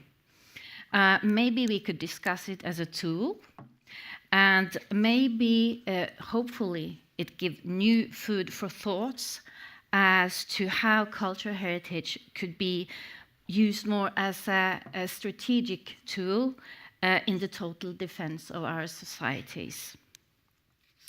So, do we need to restore the trust to the convention? I would like to start with you, Karin. Has the convention outplayed its role?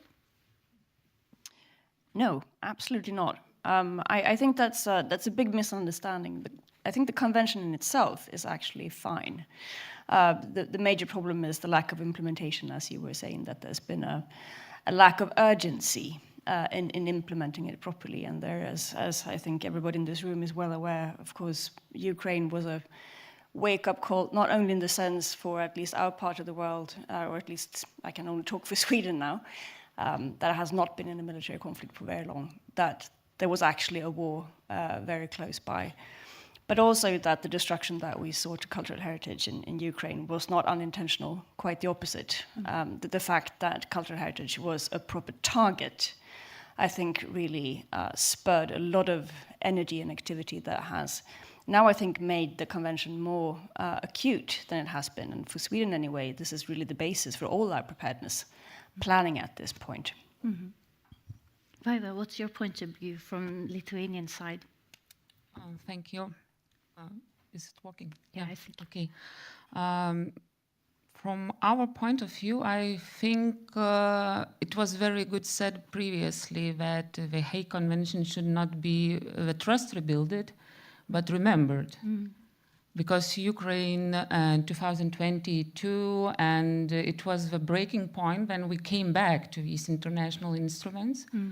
And thinking about the trust, it's my personal opinion, when it's on the national level, then usually somebody breaks the national level and receives punishment. Where all society, it doesn't lost the trust to the legislation system. It means that it works. Therefore, for our point of view, it is very important to have an agreement among the civilized world and Western world that we follow not only the national legislation but also international law. And then, if it all will be followed, we know that it could be exceptions in particular situations. But I think if it will be followed according to the agreement among the different countries and on the international and national level, I think this trust could be rebuilt and will be rebuilt. But for most important thing is time to remember all the convention, and not only for the cultural sector, but also as well to the other sectors. Yeah. During our talk, Fredrik, you said you said something that it is actually a matter of values. What did you mean by that? Well, thanks. I think that the 54 Hague Convention and its protocol, they don't stand alone. They're part of the broader regime of international humanitarian law. And the Nordic Baltic countries, they have always been great supporters of that regime and have been very important promoters of the IHL instruments, not least in the context of the Ewan, but also in NATO. So I think that we do have trust in international humanitarian law, and that goes without saying. And we cannot place the 54 Hague regime outside that portfolio of international rules. And to be a little bit harsh, I think it's only autocratic regimes today that questions the relevance of international humanitarian law. So this is a Nordic Baltic way to go. And there's absolutely no alternative to it, I think. And yes, if we look at the 54 Hague Convention as a separate part of that broader regime, we can say it has been under-prioritized. But I also think that there have been, some pretty good installments in the context of the international organization in order to promote this body of rules and to build preparedness, or what we should call it. But now the shock is that conflict has turned to our own soil, and that we're basically preparing for World War III. And as we are doing that, it's not a matter of trust or not. It's not a matter of choice. It's a matter of finding ways to work with it. So we only have work left. It's only a matter of investments, I would say, and investments have been lacking when it comes to working with the 54 Hague regime. Absolutely. And maybe seeing it more than just a text that we're agreeing on, but as a yardstick or a tool in that sense. One of the articles in the convention, the Article 3 and the Article 5 of the second protocol, is one of the articles that we, who are responsible for implementing the convention, are discussing those two articles quite thoroughly, because it gives some directions, or they give some directions as to how to safeguard cultural heritage during crisis and war. And it's everything about preparing during peacetime, such as listings, emergency plans, removal of cultural property, designation of competent authorities, etc. And I would like to start with you, Viveka. What do you think are the most important actions in relation to today's reality? Thank you. Some people have mentioned it before this talk, and I would say it's documentation and digitalization, and particularly for our sector. And I think it was Ewan that mentioned it should not be something that we should do extra. It should be something that in our ordinary work with. I mean, it's in the core of culture sector, and particularly cultural heritage, to documentation and digitalization, and particularly when it comes to building 3D documentation is very important. Yeah. Indeed. You also said something about it being an important common platform for international cooperation. Is that part of the safeguarding? Yes, definitely. I'm a big believer in the Hague Convention, and not just as a tool, but also, as you say, an international platform. It's a common framework that we all have in this room and all over the world. We have signed this convention, and it's a part of international law. And I think as a society, we still believe in rules, agreements, and long-term thinking when so much else in the world is driven by short-term power and shifting balance. And for example, on Åland, our demilitarization has been standing for 170 years. And that's not because the world has been peaceful and simple. It's rather the opposite. And despite this, the principle endures. So that's why I think we should stand with it and hold with it. Indeed. Vaida, when you talk about the safeguarding, you talk about the preparations. You said, as someone else said also earlier, if you want peace, you prepare for war. In Lithuania, you have different plans within the ministries that we would like to hear about. Please. I would like just to say another quote. Yeah. It's not the time to negotiate with a tiger when your head is in his mouth.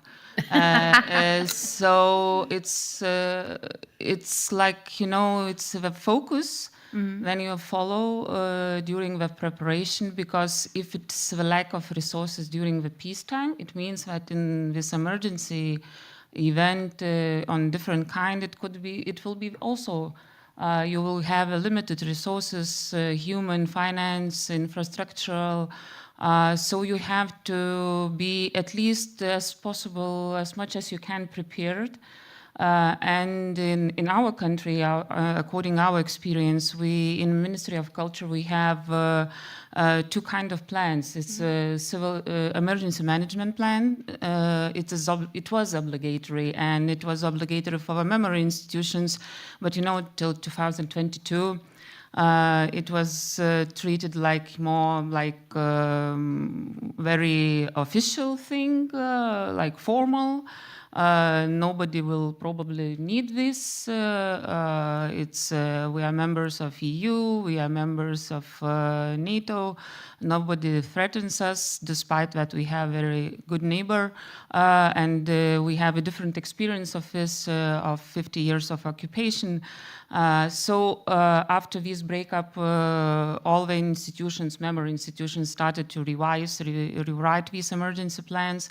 And these emergency management plans, including the plan which the ministry has, the risk assessment and measures of response and rebuild and restore, it's more or less connected with emergencies of different kind, like nature-borne and some accidents caused by human activity or not by the human activity purposely or purposely.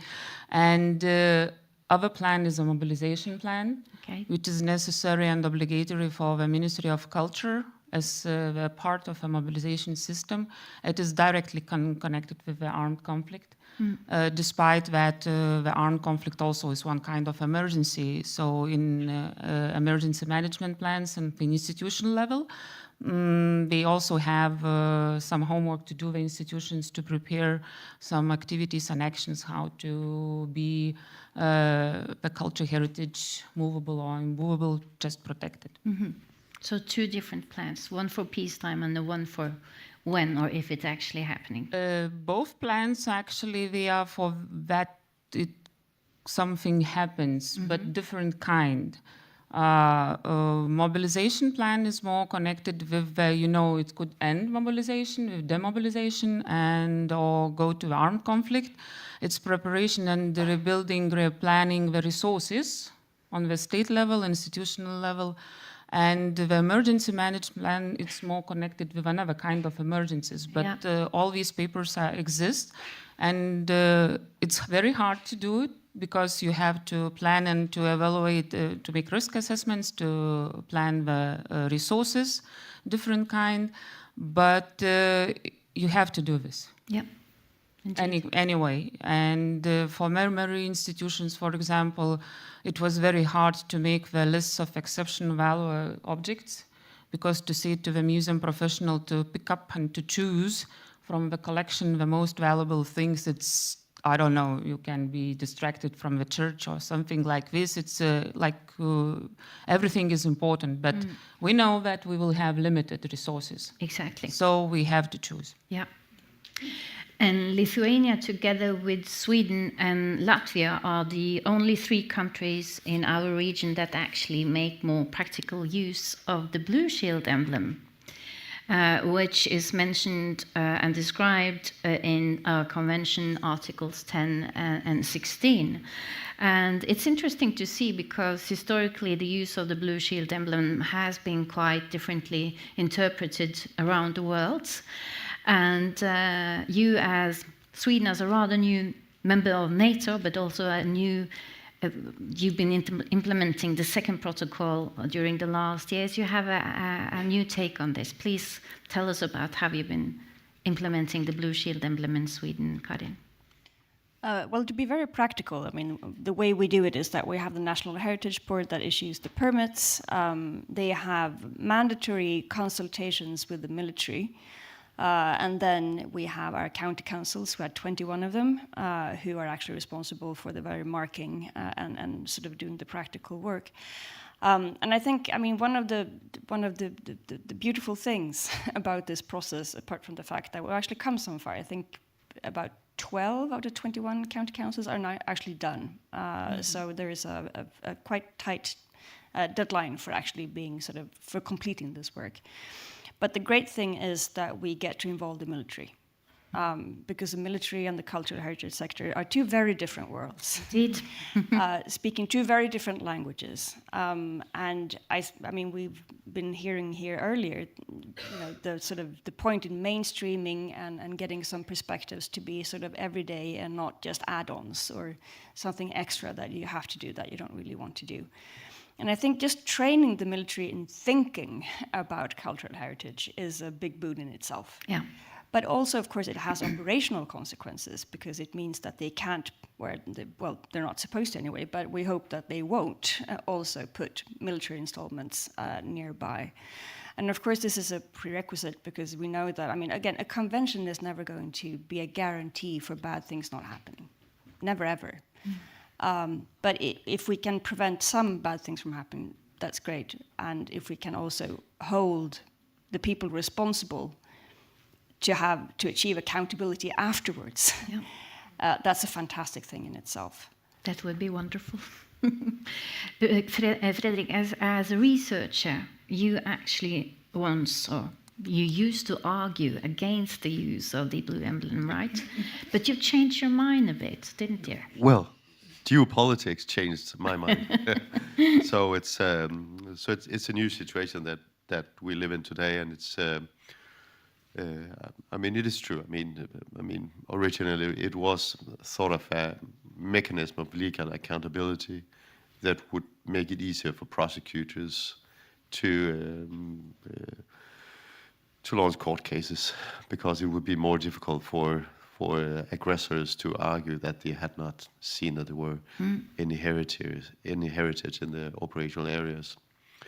But now it's a different situation. I think there's kind of various dimensions that makes it relevant to think about weaving that symbol into our own national landscapes. And one thing is awareness. I mean, because we are certainly mapping the military operational landscape in our own countries, and we are doing that in a time where we are thinking along lines of total defense, which means that we have a multiple actor perspective on what it means to protect things that we think are important. And then it is, again, I mean, still also about legal accountability, because now suddenly it actually brings some a legal implication for our own armed forces that we have those marking on our own soil, and you need to take due precaution whenever you move around in that landscape. And if we look at our cities, I mean, it's across the Nordic Baltic countries, many of the centers and many of the places that have strategic importance are full of places that are, protected or would, deserve a mark. And that bears implications to how the military will choose to operate. And it can have legal consequences for our own armed forces if they move too close to it, because they will kind of maybe trigger loss of protection for important heritage sites. And again, I mean, it's heritage has become so politicized. And one thing is a kind of the old protection regime, but today it's much more about lawfare as well. And legal advisors plays a great role in advising about the politics of legal regulation, and our adversaries, they play the legal regimes, and they play the fact that cultural heritage sites are protected. So whenever they can trigger international humanitarian law rules in order to make a case that puts us in a kind of in a dilemma-full situation, they would love to do that. And we've seen that from all previous war where adversaries have placed themselves very close to heritage sites in order to make it difficult for us to attack them. And that will definitely be a part of the future war landscape as well. Indeed. Viveka, please. Now, I think it's on all, and we are currently developing a list of priorities, but I think this awareness is just not only with the military, it's also about the public. And we also know how much actually individuals, how important just single individuals are for protecting their heritage. I just wanted to lift at that aspect too. Yeah. The public is very important, the public. And that made it just a wonderful bridge towards the next question, because we're going to talk a little bit more about the cross-sectoral collaboration. And you can keep your mic, because I'm going to ask you, Viveka. Because the whole convention is based on the notion of collaboration and respect for others. And we have discussed the last couple of years, there have been highlighted the challenges that we face in the civil or the cultural sector with the communication of the armed forces. So I would like to hear your take on that, but also your take on collaboration in general.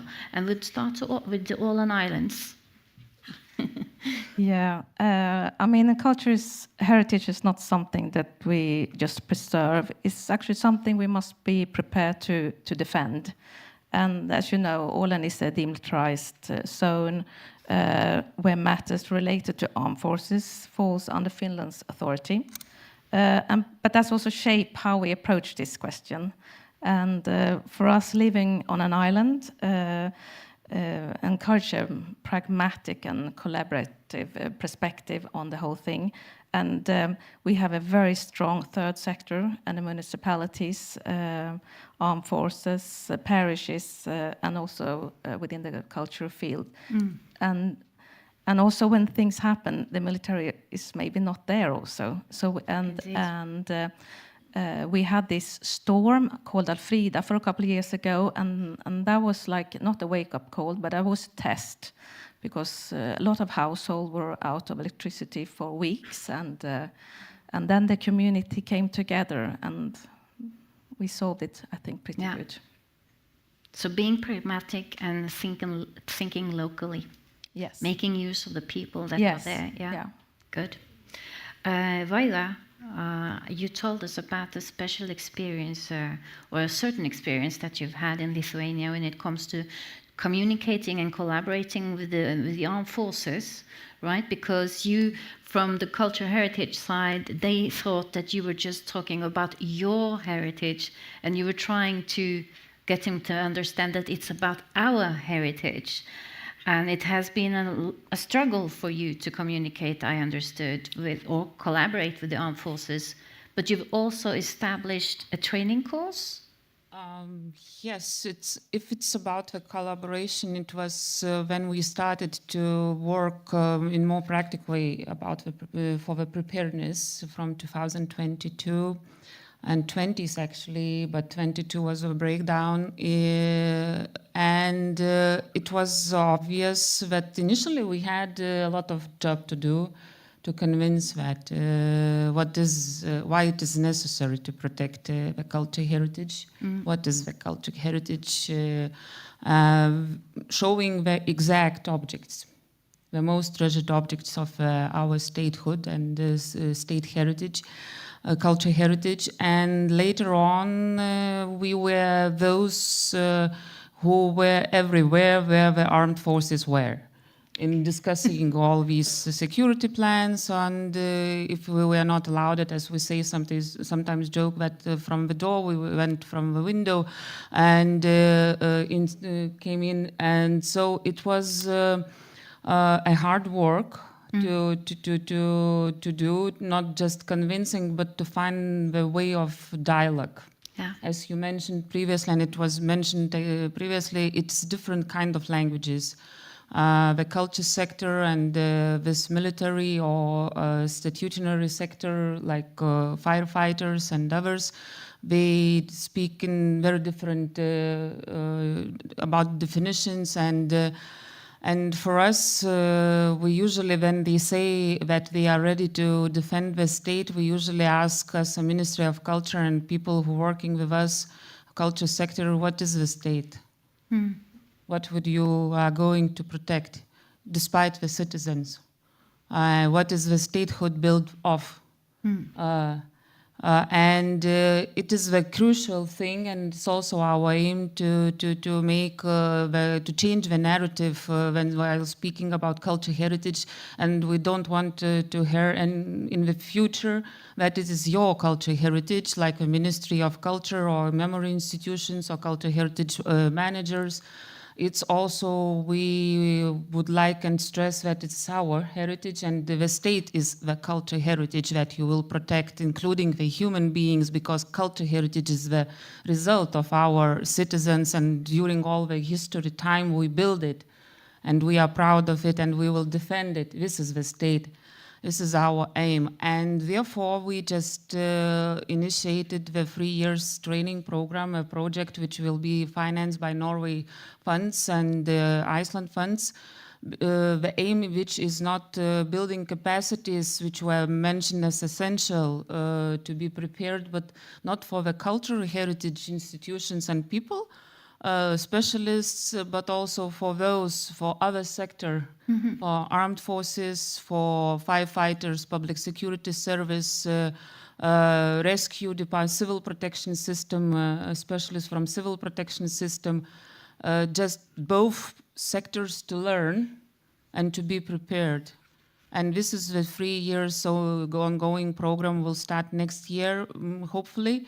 Because of all the procedures, and it includes all the training exercises, study trips, and even purchase of necessary equipment for the evacuation of collections. Good, that's something to learn from. Thank you. We're going to keep on focusing a bit more on the collaboration as such, because it is really at the core of the values of UNESCO, but also at our conference. I asked beforehand the panelists what could be, or what is the secret power of our region? What could we contribute with? Or maybe what's the secret power of your state, or what you represent? And I would like you to start with your secret power, please. I think that our secret power of the region is a different experience and different kind of knowledge. We know that Finland itself is a leading country of a civil protection, preparedness for the civil protection. We as Baltics, we have a different experience of being 50 years occupied by the terrorist country which threatens now Europe and all the world. We know our enemy quite well, and we can somehow contribute, sharing the experience to other countries which didn't face it. And we can also learn. So I think the secret power is different experience, different knowledge and possibility to learn and to share. Mm-hmm. And we are very close. We are around the NATO lake. Mm-hmm. And it's the Baltic Sea. So we are very happy to be very close, and we have to be close enough and have good network of different levels. I mentioned it yesterday, especially the expertise level of experts. To contact directly in the case of if you need some information, or if you want to share some information, or if you want to learn something.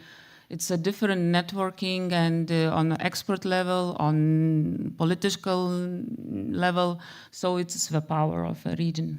Good. Do you agree, Karin?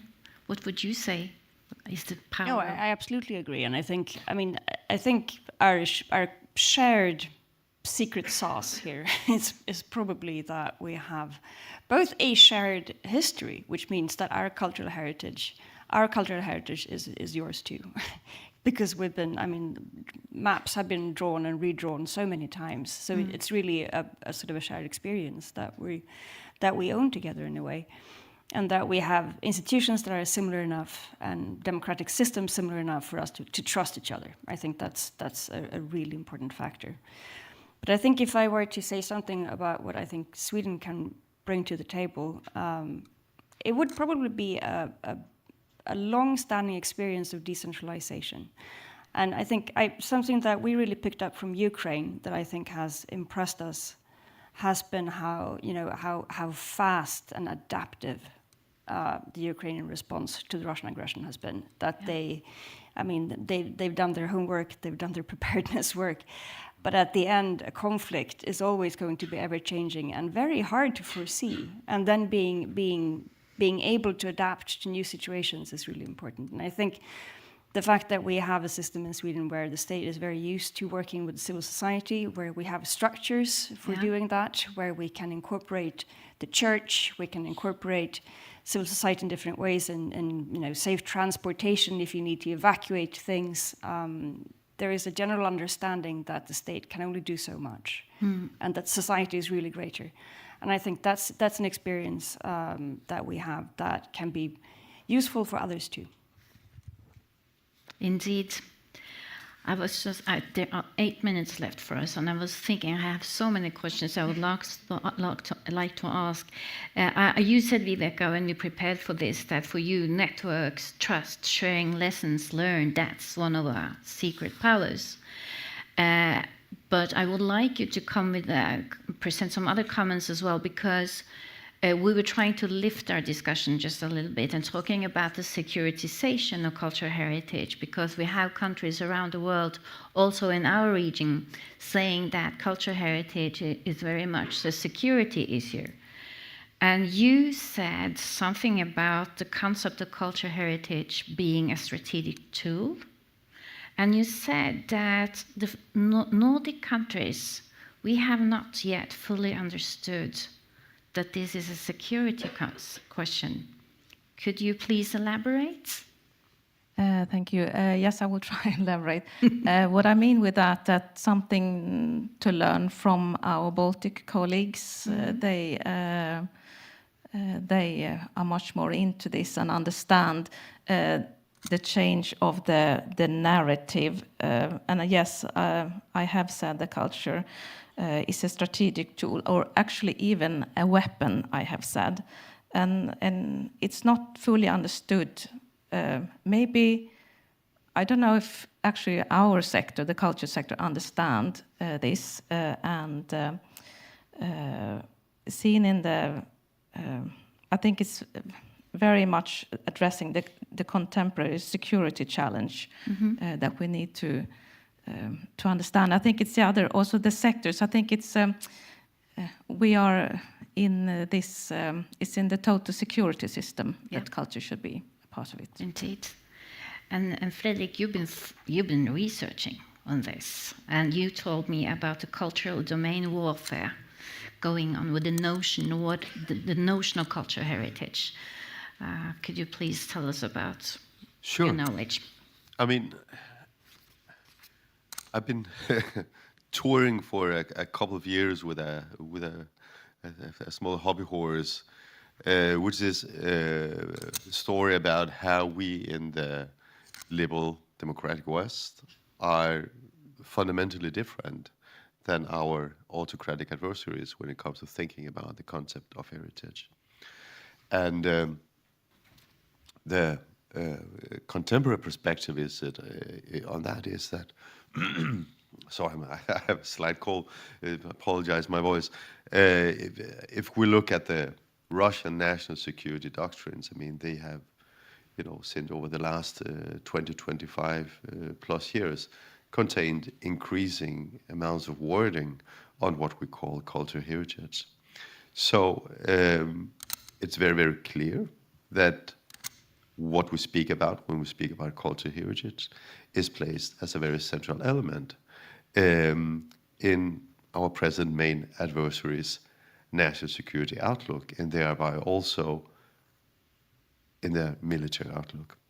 And if we look, towards our own part of the world, we'll hardly find any such kind of wording in any national security doctrines.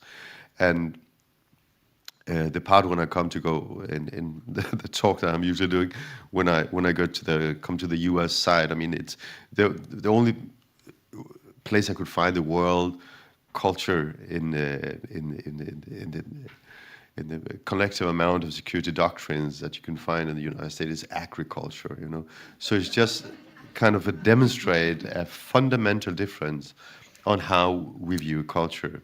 And then we could speak about the historical trajectories of how we have developed our kind of mutual and also antagonistic, I would say, concept of cultural heritage. And it's very, very clear that if we are kind of looking at the West versus Russia, Russia has always connected cultural heritage to security. And we have connected to a concept of something that has an inherent value that should not be instrumentalized, that should not be used for other purposes than culture itself. And you can find these kind of debates also in the UNESCO documents from, during the Cold War. We had these debates about what is the purpose of cultural heritage. So that is also something to keep in mind, because right now, I think across the Nordic Baltic countries, we are all contemplating on what is the role of culture and what is the role of cultural policies. I mean, what should they inform our societies about? What should be the course that we take when we are dealing with culture in our societies? So we still have some work to do in understand how culture always has been used. I mean, as long as we had any written sources on war and conflicts, destruction of cultural heritage has always been a core part of those texts. It hasn't changed. It's still like that today. So I think we're slowly waking up, and I think we are, beginning to realize that we are lagging a little bit behind in our kind of a very Puritan view on cultural heritage. I'll say at the core, it's very close to the history of violence that humankind have been through since dawn, and that will not change. And we have to accommodate our perspectives on that, unfortunately. That's an eye-opener, I think. I would like to try to conclude. I think not for our panel, but also what has been said earlier today. I think what we're talking about is a more mainstreaming of cultural heritage. We have to take a broader view on cultural heritage and create or make its way as part of our societies.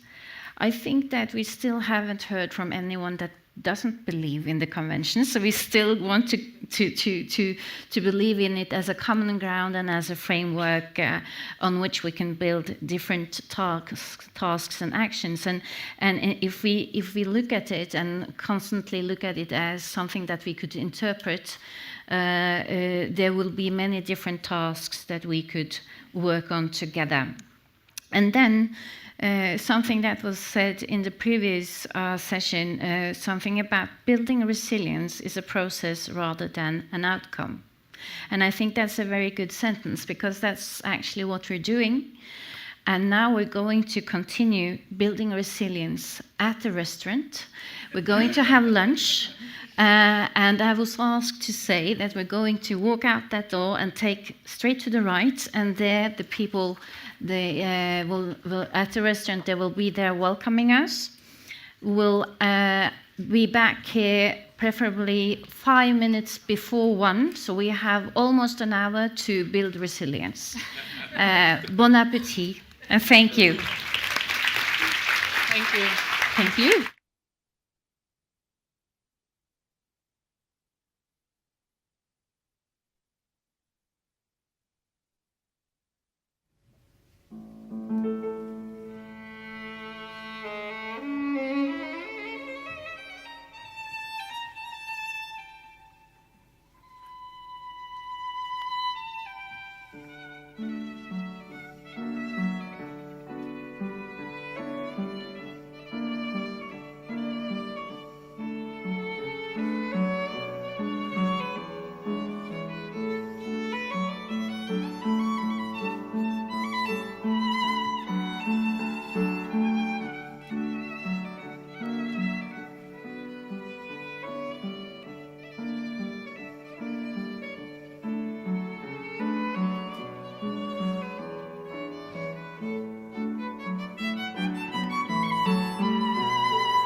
Thank you again, Sofia and Liisa, for introducing us back to the room. I hope you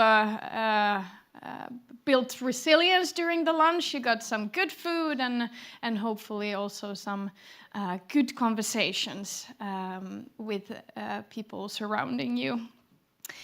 It is now time to continue the conference and move into the second part of today's session. And we will now be focusing more on concrete examples, on perspectives from our own Nordic-Baltic region.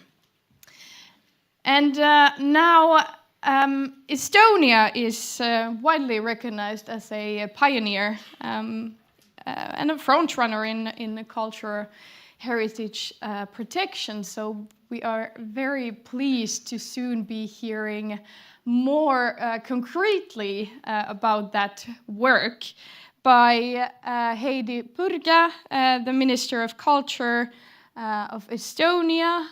Let's see if we have Heidi with us online. Maybe some of you heard that we also practiced digital resilience here previously. Oh, amazing. Heidi, I heard also you're not only the Minister of Culture of Estonia, but I've also heard that you're actually one of the most prominent DJs in Estonia. So,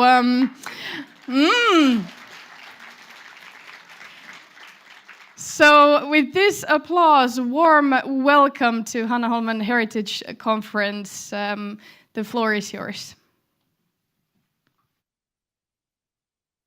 So, dear ladies and gentlemen, dear colleagues and friends, thank you for the invitation, of course, and for the opportunity to join you online today. Sorry for some inconveniences. Estonia is still holding our IT competence high, but we are, you know, in a government level, we don't use Zoom so often. So thank you. My apologies for these inconveniences. But it is a privilege to be part of this important discussion together with colleagues from across the Nordic-Baltic region and, of course, from Ukraine. And I would also like to sincerely thank Hanaholmen for hosting this part of the program of Estonian President's recent state visit to Finland and for its heritage program, which has created an important platform for discussions on preparedness and, of course, resilience. And for Estonia, protecting cultural heritage in times of crisis is a strategic priority. And we highly value cooperation across the Nordic-Baltic region and with Ukraine as a way to share experiences and learn from one another. And as the war in Ukraine has shown, cultural heritage can be deliberately targeted in conflict. This underlines why preparedness, cooperation, and preventive action matter so much. With this in mind, let me present the Estonian approach to cultural heritage preparedness.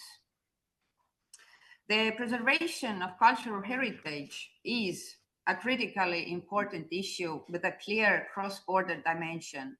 The war in Ukraine, unfortunately, vividly demonstrates how an aggressor state deliberately targets cultural heritage and historical memory. We can only protect our culture, language, and more broadly, our country by taking strong preventive measures. Preserving the meaning and significance of heritage is just as important as safeguarding its physical expressions. Our primary constitutional purpose to preserve the Estonian language, nation, and culture through the ages is attainable only through the society's continuous and profound engagement in culture.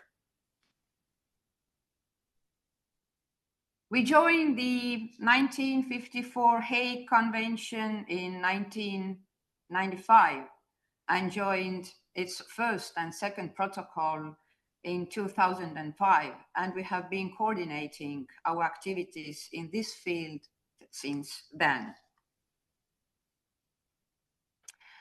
One big step was signing a cooperation memorandum with the Ministry of Defense, and it happened in 2008. The national security concept gives clear division of defense tasks, the task which should guarantee that the state can function both in times of peace, crisis, and war. The three defense tasks of the Ministry of Culture are situated in the sector called social cohesion and resilience of the state.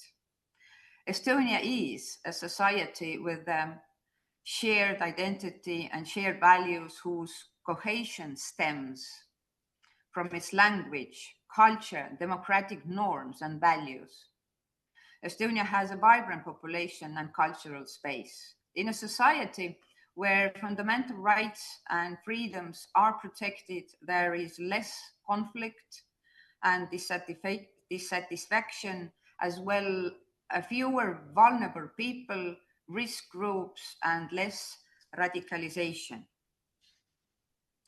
The Ministry of Culture's national defense tasks are to ensure the continuity of the national broadcaster, shown here at the picture also. Protect and preserve nationally important cultural heritage, of course, and involve national minority communities in the common information space. In this presentation, I will focus mostly on the task of protection and preservation of the nationally important heritage. The timeline shows that our recent activities in this field started at 2020, when National Heritage Board started cross-sectoral collaboration with civil defense forces. We have had the trainings and tabletop exercises, of course, in 7 museums, 3 churches, 1 manor house. In 2021, we made a priority list of movable and cultural heritage items, and in 2024, the priority list publications and immovable heritage objects. In 2025, we updated sub-action plan of the State Defense Plan for the Ministry of Culture and signed a contract with a country to host our priority cultural assets in case of an armed conflict. Currently, we are exploring more safe haven options across countries to further mitigate risk. The main building of the National Archives of Estonia and the Estonian National Museum were inscribed on the international list of cultural property under enhanced protection in 2025. And over the next 5 years, so to say, the European Economic Area and Norway grants will help strengthen Estonia's crisis preparedness in the cultural heritage sector. Our project's goal is to improve resilience through better protection planning, international cooperation, of course, trainings, evacuation preparedness, and the creation of a volunteer network. The project will also accelerate 3D digitization and long-term digital preservation of cultural heritage, while improving access to culture through the digital recording of theatrical performances. In addition, a modern and energy-efficient museum storage facility will be built on Hiiumaa as a pilot for sustainable heritage storage solutions in Estonia. Since the Hanaholmen Heritage Conference also highlights climate change as one of the crises that cultural heritage must address, I would also like to mention a related initiative led by the ministry. We see historic buildings as the cornerstones of sustainability. Estonian Minister of Culture leads the interdisciplinary research and development project that brings together our heritage specialists, civil engineers, and policymakers from the culture and climate sectors to make comprehensive improvements in supportive frameworks for property owners in order to facilitate the restoration and energy retrofitting of heritage buildings. Now we look into the process of making the priority list. We began this in 2021, taking a gradual and realistic approach, understating that such complex work is best done one step at a time. The Minister of Culture established a working group of experts from the Ministry of Culture, the National Heritage Board, universities, of course, and 3 major museums. During 7 months, the group developed a methodology for identifying priority movable heritage objects and used it to compile the national priority list. Each expert submitted their proposals, maximum 20 objects per expert for the list, followed by a collective evaluation based on the agreed upon scoring methodology. The result was not strictly an evaluation list. The objective was to identify the most valuable objects and determine the most effective ways to protect them. In some cases, the best or only way to safeguard an object may be to leave it in its current location. Furthermore, the items on this list serve as the priority ranking for 3D, for example, digitization.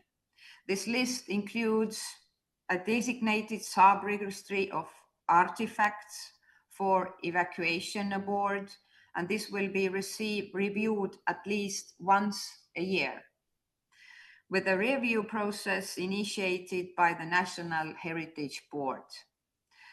The list can always be reopened and expanded, but it's better to start small and get something done quickly rather than debating for years. War doesn't wait, as we know. We must accept that this section is and always will be subjective. But if we fail to choose because we can't decide, then someone else will make a random choice for us. Because of the different threats to our heritage, we see an urgent need to ensure preservation of digital heritage and the ability to launch and operate priority digital heritage services outside national borders across the EU. And I have called on the European Commission in collaboration with the member state to explore the possibilities of developing a common cross-border preservation solution for digital heritage at the EU level. I highly welcome the fact that DG Connect has established a focus group under the European Commission's expert group on a common European data space for cultural heritage. And since the EU multi-annual financial framework discussions are ongoing, it is the right time to strengthen the cooperation.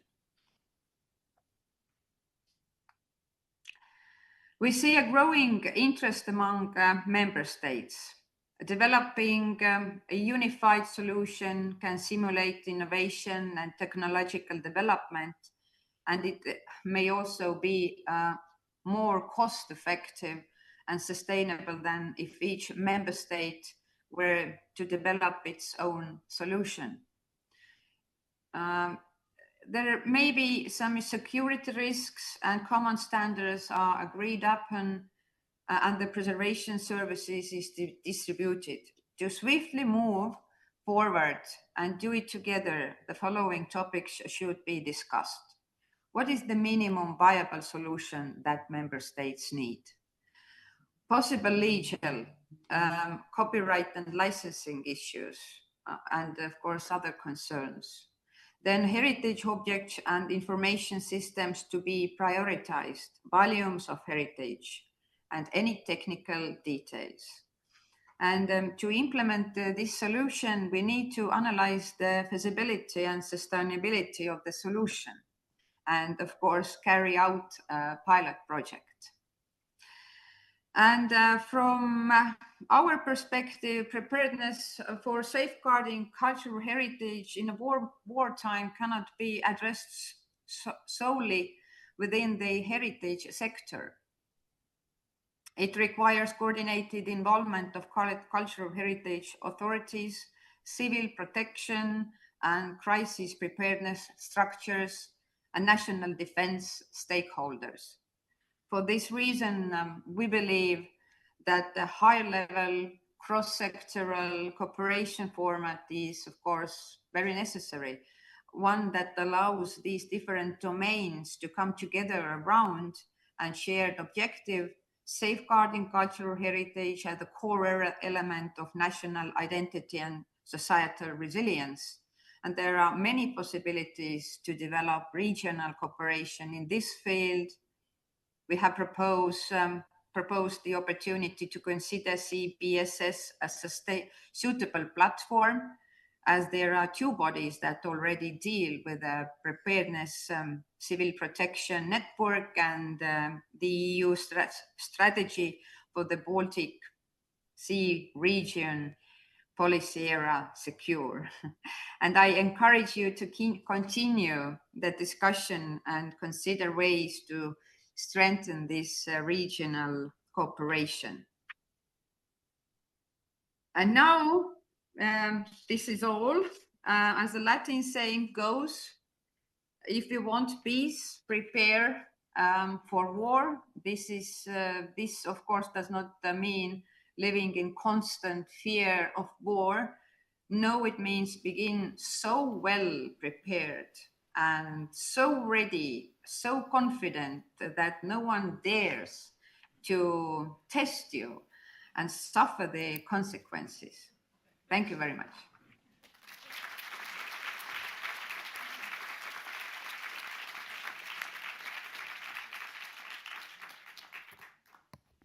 Thank you a lot, Minister Purga, for your insightful keynotes and bringing in the Estonian examples today. Could we try to close your presentation so that we get to see you better, or is this now a tricky question? Maybe don't mix it up too much, but if possible, you can stop sharing, because I would like to ask, yes, wonderful. I would like to ask a question to you. Well, in the light of a number of armed conflicts around the world and in Europe, we've talked today earlier about the importance of sound implementation of the Hague Convention. And I'm wondering, since, as we saw here, and as we know that Estonia is really a front runner in the field, Minister, are there any plans to establish a unit within the armed forces in Estonia that would be specialized in the protection of cultural heritage in accordance with the 1954 Hague Convention? Thank you for that question. At the present, actually, there are no plans to establish this dedicated unit within the defense forces. But the issue of cultural property protection falls within the area of responsibility of CIMIC officers in Estonian defense forces. And of course, we are working really closely with the defense forces to ensure that these obligations arising from 1954 Hague Conventions are fully taken into account, including peacetime preparations for this protection of cultural heritage in the event of armed conflict. And we have also discussed this priority list for cultural heritage sites and shared relevant information to support planning and raise awareness within defense forces. And of course, naturally, we would prefer to have this separate specialized unit, but realistically, given the available resources we have here, this is not feasible in the near future. But at the same time, we greatly value these exchanges with partners and allies and are keen to learn from other countries where similar specialized capacities already exist. Thank you. We've already, previously here during the conference, we've talked that maybe we also have this issue of talking a bit of different languages between sectors and when comparing cultural and military sector, for example. Do you have any tips on or suggestions on how to start talking more on the common language? Oh my God, this is actually this is everyday work I'm facing right now as a Minister of Culture by myself. And times they are changing, and these obstacles, so to say, we need to face right now. These are, of course, totally different than the situation was for about, let's say, 5 or 10 years ago. So, and everybody knows it, which is really good. I mean that people are sharing the same values. We highly value our freedom, for example, and our readiness to protect our cultural heritage, our nation, our language. And this is already, the big step to have this conversation and have this, ability to work together with different, ministers, for example. And this is everyday work. And whenever you can, you must talk about this. And only this can, lead us further. Many thanks, Minister, for taking part in the conference. Thank you very much.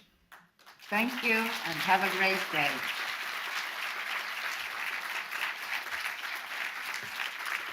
Okay, now we are heading towards our next panel discussion within the line or the subject from model to practice. Are we prepared to protect cultural heritage? And I would like to ask, you sit there in the middle, but please welcome on stage Magnus Larsson, the Deputy Director General of the Swedish National Heritage Board, Runar Leifsson, the Director General for the Cultural Heritage Agency of Iceland, Aro Suania, Senior Advisor at the European Centre for Excellence for Civilian Crisis Management, and Armgard Veihe, Senior Principal Cultural Ministry of the Faroe Islands. We have all. Let's see, Aro, if we try to, I'll mix this up a little bit. If we try to sit in the... Do we have a gender balance? So I'll sit here, you'll sit there, yes, Runa there, and Aro there, and then Armgard. Thank you, and welcome you all. Here's water, in case you wish to grab some. So, let's get to it. We have asked Magnus, Runar, and Armgard to get or give us some practical examples from your own regional realities, so to say. So this discussion will focus on bringing these examples to the table from the represented countries and regions, and perhaps also hopefully highlight a little bit of the differences in regional conditions that relate to the protection of cultural heritage. And we will also then continue to discuss cultural heritage as a part of the overall civil preparedness and total defense. And dear audience, I would also at this point like to remind you that you will now have a possibility to also ask questions to the panelists. So please have that in mind. I'll ask you towards the end of the discussion if there are any, so you can write them down while listening. But hey, so I'll give the floor to you. As said, brief remarks from your countries, and I also hope that maybe you can reflect a bit on what we heard from the minister here previously. So Magnus, if you would like to start. Thank you for having us. It's nice to be here. Indeed, so much interesting discussions have taken place during the day. Well, let me describe the Swedish model a little bit. We are grounded in our work in the 1954 Hague Convention. It's one big and important cornerstone for our work. And as the State Secretary from Sweden for Culture stated earlier on, we are working now with marking with the blue shield, and we have come a little bit on that road. We have had around 11 of our 21 county and mid-district boards that have proposed what is supposed to be marked by the blue shield, and we at the national board has granted these suggestions. So we now have around 600 cultural properties that are marked with the blue shield emblem. But of course, ratification needs to be operational, to be working. And what do you need to get operational? You need a clear mandate. And there we have had a big step forward when we had the mandate to be a so-called preparedness authority in Sweden. We have a lot of preparedness authorities in Sweden. Perhaps you think of them as, regarding energy, transport, healthcare, but we are also as well a preparedness authority, and that is great for us. We have a greater responsibility, and we have a responsibility within the sector for preparedness. Another important and structural milestone came in 2024 when the government appointed a board, or rather a council for protection of cultural heritage, where we are gather some central cultural institutions and some regional cultural institutions together, and there we work with coordination and planning together. So that is great and a big step. And I do believe that bringing the culture sector together is so important for our work. In addition to this, in 23, if we're going backward, we were appointed by the authority in Sweden who are responsible for civil preparedness we were not appointed. We had the culture heritage appointed or directed as something that is critical for the society. A function critical for the society. That is very helpful. And that is alongside these sectors I was talking about, energy, healthcare, and transports, and so on. So now it's in the middle and in the center of the preparedness systems as well. That has been really helpful. And besides these, we have had a task from the government to build operational ability to work with evacuation, build storage facilities, and work with safe transport and of cultural objects. And this is a major step for us as well. So we are really doing something operationally in this matter. So the work is ongoing, but we are in the right direction, and we have a lot to learn, and that's why I'm so happy to be here today, because I think that we have so many things to learn from you in the other Nordic countries and the Baltic countries. We need to work with preparedness across borders. Thank you. Exactly, the differences, as we have highlighted here previously, are one of the strengths of our region as well, so we can really learn from each other. And now, maybe if Runar, you would like to continue on bringing in the Icelandic perspective. Yes, thank you. So the main difference between Iceland, I guess, and the rest of the countries represented here is that Iceland does not have a military, and never has. So responsibility in crisis situations is outlined in the Civil Protection Act from 2008, and overall responsibility for civil protection lies with the National Commissioner of the Icelandic Police, working on behalf of the Minister of Justice. Civil protection then, of course, aims to prevent and limit harm to people, health, the environment, properties, whether that be natural disasters or armed conflict or otherwise. Preparedness has traditionally been aimed at, well, natural disasters in Iceland, but that has been changing in recent months, perhaps years. It is mainly evolved around, water, electricity, and so on, but that is changing now, slowly. So, in the emergency situation, Iceland relies heavily on ICE-SAR. So these are volunteer search and rescue units that are quite well trained and well equipped, and they are embedded in local communities all around the country, but they are capable of sort of nationwide cooperation when needed. So the Hague Convention was only entered into force for Iceland in 2023, and this was, of course, following the full-scale invasion of Ukraine in 2022. So this is quite a recent project for us. So currently the preparedness and crisis management plans are, to the most extent, I could say, anchored to individual institutions, to museums and collections. I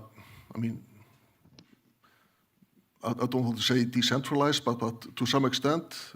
So all the state museums and archives and so on, of course, have their plans and priority lists and so on. Museums that are not state-owned but are accredited by the Museum Council, so they must have plans and priority lists and so on as part of their accreditation. We have been working on digitization for years, of course, on different levels. I think what's changing now is digitization was originally meant for access and so on, but now things are changing and it's more for preparedness.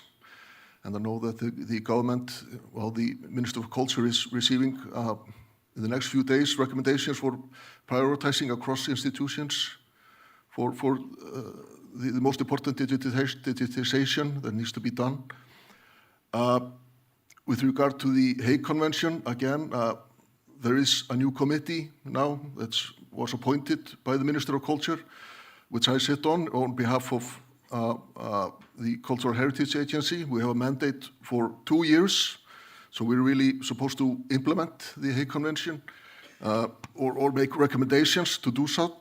And so we are tasked with compiling registers, identifying the locations of Iceland's most important cultural properties.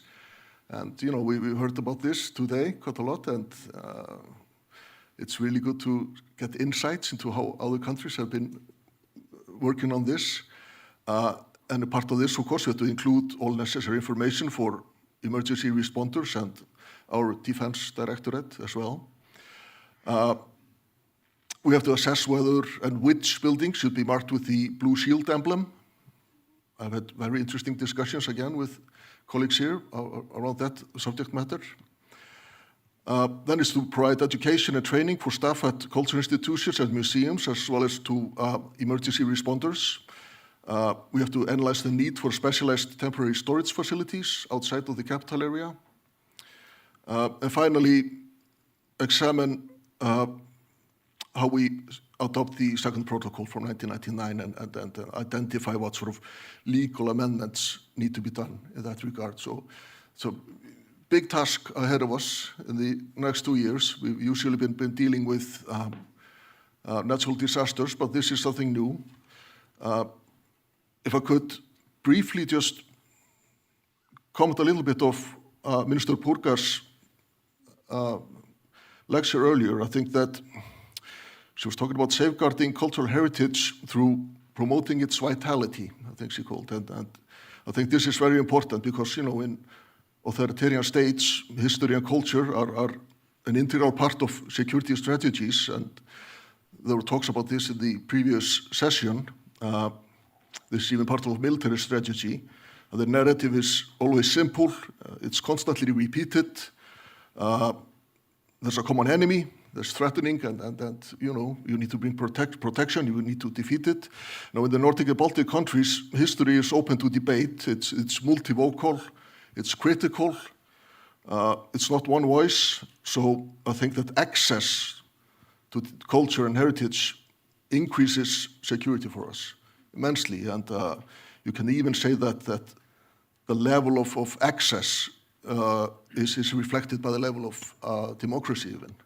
In that respect. So, yeah. Yeah, access is definitely a question of functioning democracy. Yeah. Madam Gott, what about, do you have as much work on your shoulders as Runar in Iceland? Yeah, that's the question. And thank you for having me and us, and it's a very inspiring conference, and I also want to shortly comment on Minister Purga's also very inspiring presentation, and especially that culture has its place in its overall national security concept. That's food for thought, I think.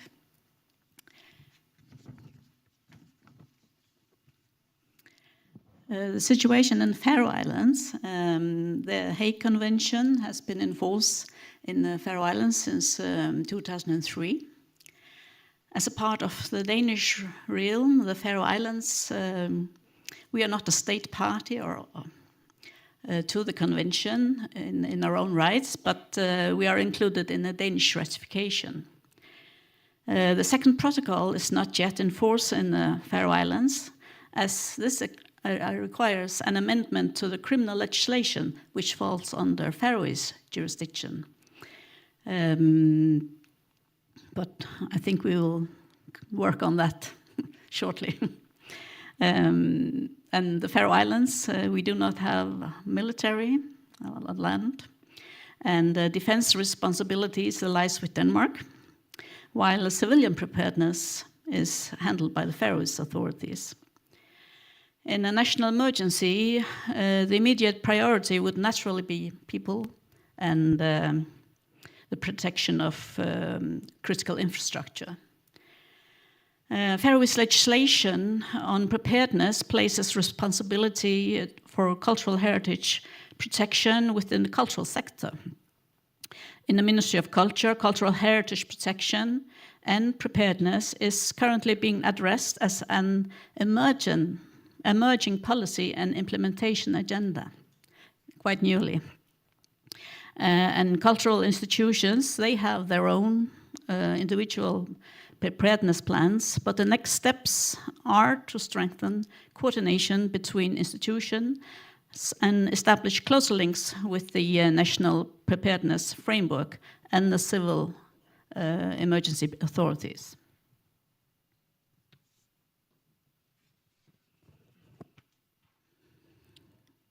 We do not yet have comprehensive and prioritized national inventories of cultural heritage, which complicate decision-making or could complicate decision-making in crisis situation. And not all cultural heritage institutions or sites are clearly marked. And there's also some issue with the IT systems to see if they are secure and the documentation system as well.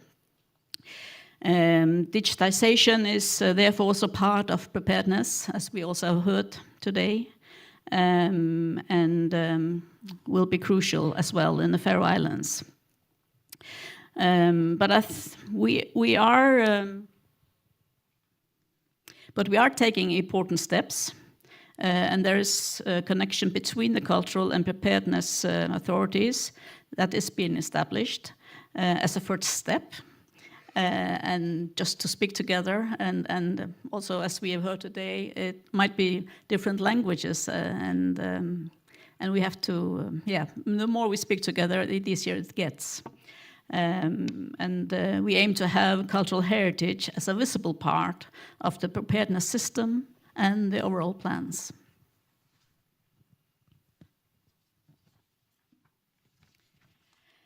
As a small island nation in the North Atlantic, we are geographically isolated. And in crisis, we could pretty much be on our own for a while, at least, before our neighbors might come to help and to rescue. Our small scale also means that the responsibility often lies with a limited number of people, and this could make system vulnerable if key personnel are unavailable during a crisis. At the same time, being a small society is also a strength, as institutions, authorities, and professionals often know each other very well. And communication lines can be very short, and trust can be quickly established, and relevant actors can also be brought together. Preparedness in the Faroe Islands should build on both realities, that we are vulnerable, but also that we have some strength in also being small. So we can mobilize quickly. Fantastic, thank you. I think we already also previously discussed on or touched upon the fact that being small might also be a benefit in that sense. Maybe in Iceland this is the same thing. You perhaps have closer to that cooperation. Yes, I think we've been able to mitigate to a certain degree for our, lack of organization by being a small government, small country, and with short routes of communication, and be able to respond fast when crises or natural disasters have hit, in a sense. So that's been a benefit, I guess. Yeah, and you also talked about the local communities and the importance of mobilizing more locally. Yeah. So as I say, I mean, we have volunteer units embedded in every single community in Iceland that are essential. They're sort of the foundation of Icelandic response to any event. Aro, welcome to you as well. I'll let you to take the microphone now. As said, you're working at the European Center of Excellence for Civilian Crisis Management, so you bring a bit of a different perspective into this discussion today. So I'd like to ask you about the role of cultural heritage within this broader picture of or context of security and societal resilience. Thank you. Thank you very much. Great to be here today with such a learned and experienced group of people talking about an important topic. Indeed, I'll be talking about it from a viewpoint of a European Union foreign policy instrument, which unfortunately isn't well enough known. And most of us here are obviously living in an EU state, or former one. I'm looking at Ewan, and to this activity, third states are welcome as well. So if you don't decide to join, the name sounds a bit more like we're talking about disasters and rescue and such like, but it isn't. It's mainly concerns security sector reform, stabilizing societies, emerging from conflict or still within conflict. And there are 13 of these missions expanding from the Middle East, Africa, Caucasus, Balkans, Ukraine, of course, and Moldova, for example. But let me get into why it matters for the topic. Cultural heritage protection in conflicts and crises is not a new or marginal issue for the EU. In 2021, the European Union External Action Service developed a dedicated concept, and the Council anchored this work politically through its conclusions. The fourth progress report now gives an up-to-date picture, it's freshly out, of developments, including Ukraine, these missions that we talk about, trafficking, sustainable protection, and the EU wider preparedness framework. And many of you might know that there was, last year, there was a big report, the Preparedness Union report by the EU. For a conference on preparedness, this is important. Preparedness is not only about emergency plans for individual sites, buildings, or collections. It's about whether institutions can anticipate, prevent, absorb, and respond to threats affecting cultural heritage. And cultural heritage should be understood broadly. Heritage includes traditions, memory, skills, as we've heard today, social practices, and living expressions passed from one generation to the next. This is where these civilian CSDP missions can matter. They are not cultural heritage actors in a narrow sense. They do not replace cultural experts, UNESCO, museums, or national heritage authorities. Their added value is somewhat different. They work with partner countries where civilian security institutions are under pressure, and they do so in support of national and local authorities. The fourth progress report that I mentioned makes this concrete. Several civilian CSDP missions help host states strengthen their capacities to preserve, protect, or monitor cultural heritage.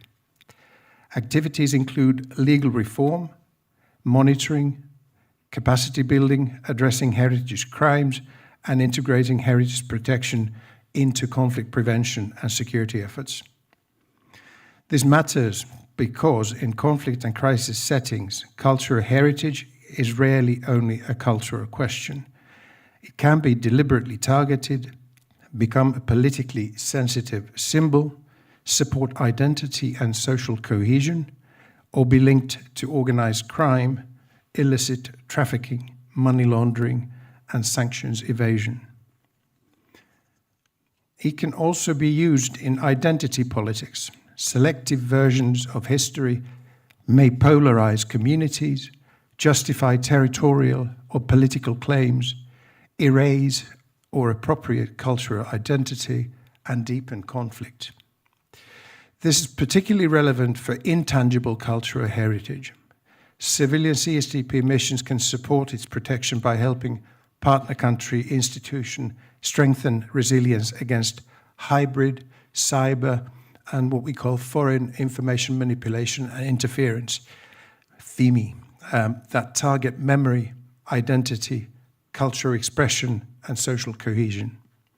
So when we talk about protecting cultural heritage, we're not only talking about sites and objects, we also talk about identity, memory, belonging, accountability, and social cohesion. A preparedness approach should also ask whose memory and whose contribution are visible. It should be inclusive and gender sensitive, recognizing women and men as creators, guardians, narrators, and preservers of cultural heritage, including during and after conflict. The link to civilian CSDP missions is concrete.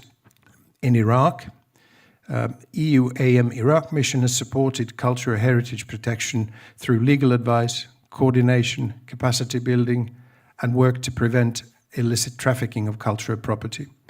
In Ukraine, EU-AM Ukraine mission's operational planning identifies cultural heritage as a priority area within its support to the investigation and prosecution of international crimes. In Libya, Kosovo, Georgia, and Armenia, the relevance differs, linked, for example, to border management, rule of law, monitoring, contested heritage, conflict prevention, and situational awareness. In some contexts, cultural heritage protection can also support confidence building by creating practical spaces for cooperation around heritage, access, memory, and community relations. The tools and partnerships are evolving too. We are having more training for the people in getting involved in these missions on cultural heritage. Open source information is being used, and also even EU satellite imagery where access is constrained. Missions can also connect to local partners with the wider EU toolbox. That means the EU delegation programs, Commission-funded instruments, member state expertise, and that's where all of you come along, visiting experts and international partners, especially where they lack specialist capacity themselves. So one of you might find yourself hopefully working for these missions at some point. Let me end with a broader reason why this matters. Francis Fukuyama has written that dignity can be linked to membership in a larger group of shared memory and experience. In a crisis, that shared memory and experience is part of what makes societies resilient. And because cultural heritage is part of resilience, it also requires preparedness, the capacity to anticipate risks, safeguard what is at risk, respond to damage, and support recovery. The practical contribution of civilian CSDP missions is to support that preparedness by strengthening situational awareness, enabling coordination, connecting local needs with the wider EU toolbox, and helping national authorities protect cultural heritage as part of societal resilience and sustainable peace. And I've also prepared a handout. I'll blatantly advertise here. I've prepared a handout for you with clear-cut examples of what these missions do in support of protection of cultural heritage, and they can be found at the top as you walk out toward by the water container. So feed you. Yeah, please find them there. Thank you very much. Thank you, Aron, and we'll continue building on the important message on sort of that you laid out here on what is at stake if we fail to invest in this. And throughout the day, we've discussed of the importance of bringing cultural heritage protection higher up, also on the political agenda, and which has we've through examples heard is happening, and we see that. So I'd like to ask the panelists how you view sort of this, what is at stake if we fail to invest in this area properly.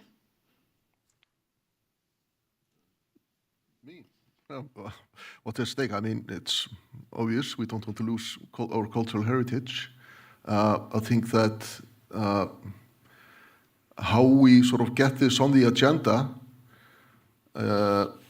probably many of us, probably most of us, are public officials responsible for cultural heritage. We work with government institutions and agencies. Our bosses are usually ministers of the environment or of culture and so on. We have to push the agenda and we have to initiate the dialogue with other sectors, and our ministers have to take this into government as well. I mean, that's how it starts. I think for Iceland is, at the moment, as I said earlier, the preparedness, it's of course very much centered on saving lives, saving infrastructure, power, water, and so on. So that's the core, but you have a big spear around it, and we are sort of entering the spear now with culture and cultural heritage. Only recently, and I think that for us, beginning this work now of implementing the Hague Convention, which has just recently been ratified, it's a great way in for us, because this is mobilizing different sectors of society that are integrated in that procedure, and that's a way in for us to work this forward.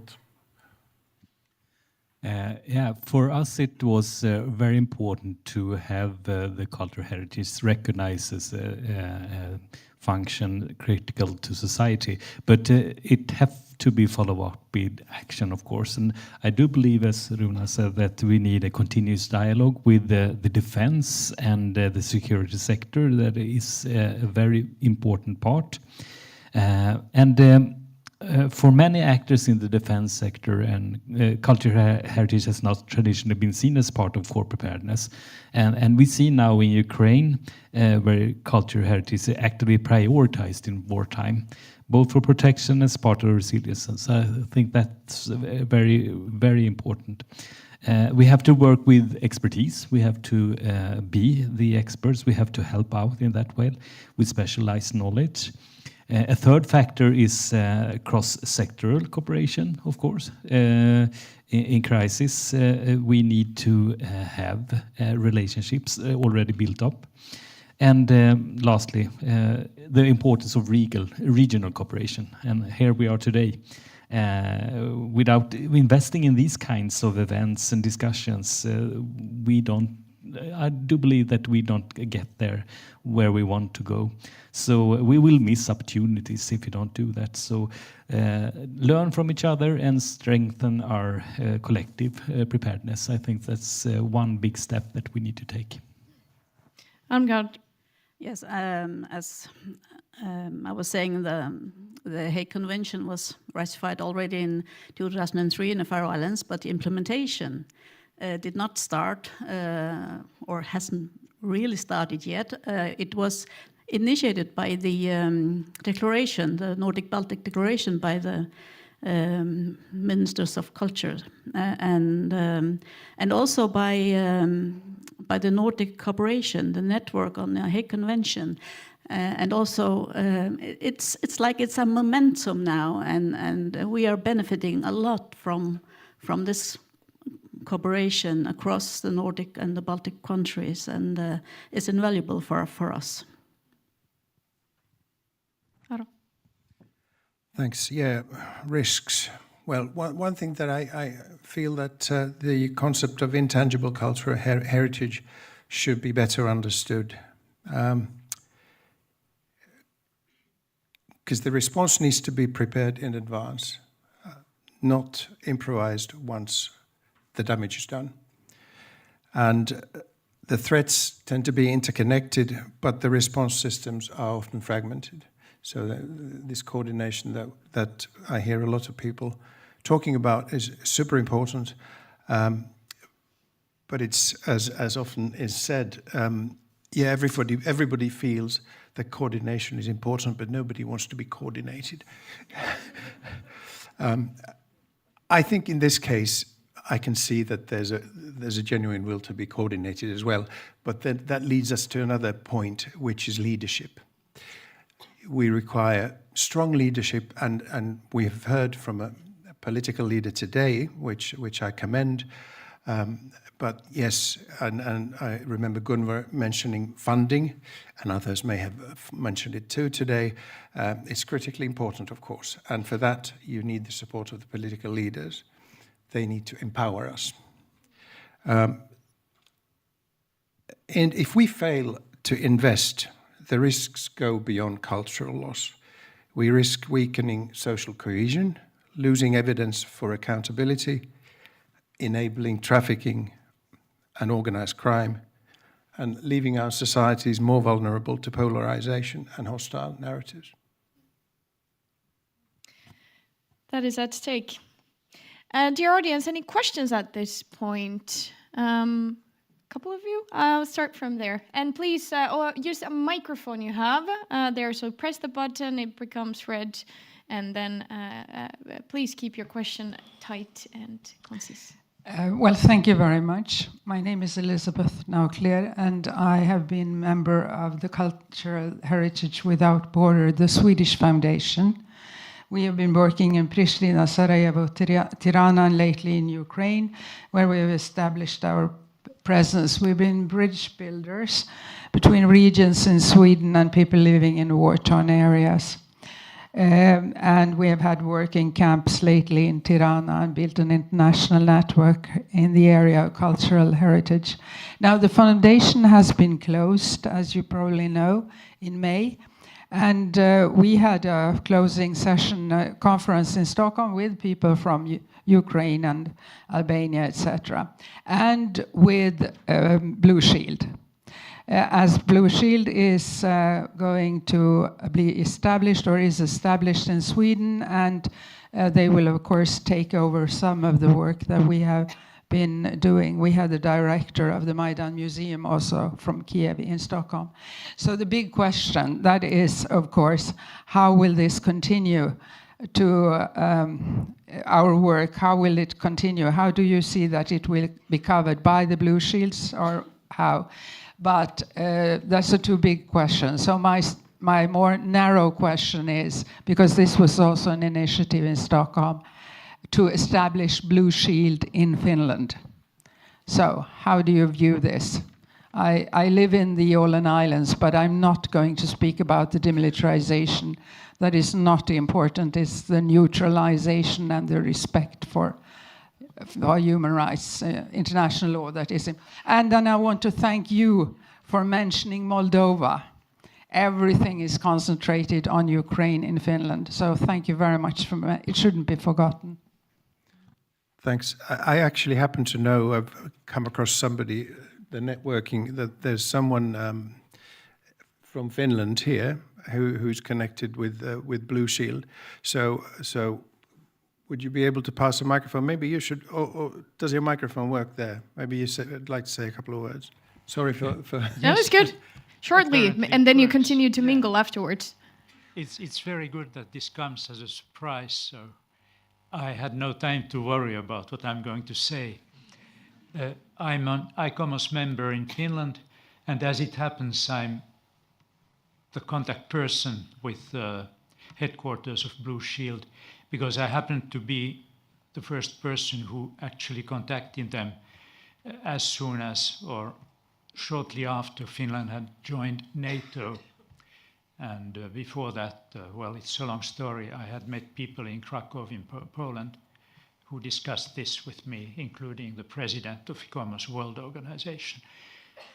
So the point is that, trying to avoid a long story, Blue Shield is an international organization based on 4 NGOs, ICOM, ICOMOS, IFLA, and ICA, which cover museums, world heritage, libraries, and archives. So in Finland, we are trying to reach now people of these 4 fields. ICOM and ICOMOS are already, let's say, involved in examining what we should do. And we are now contacting the libraries and archives. That's about everything I can say, as I have no official position whatsoever. My name is Risto Pitkänen, Risto Mikael Pitkänen, to make the difference with all the Risto Pitkänens in Finland. That's good.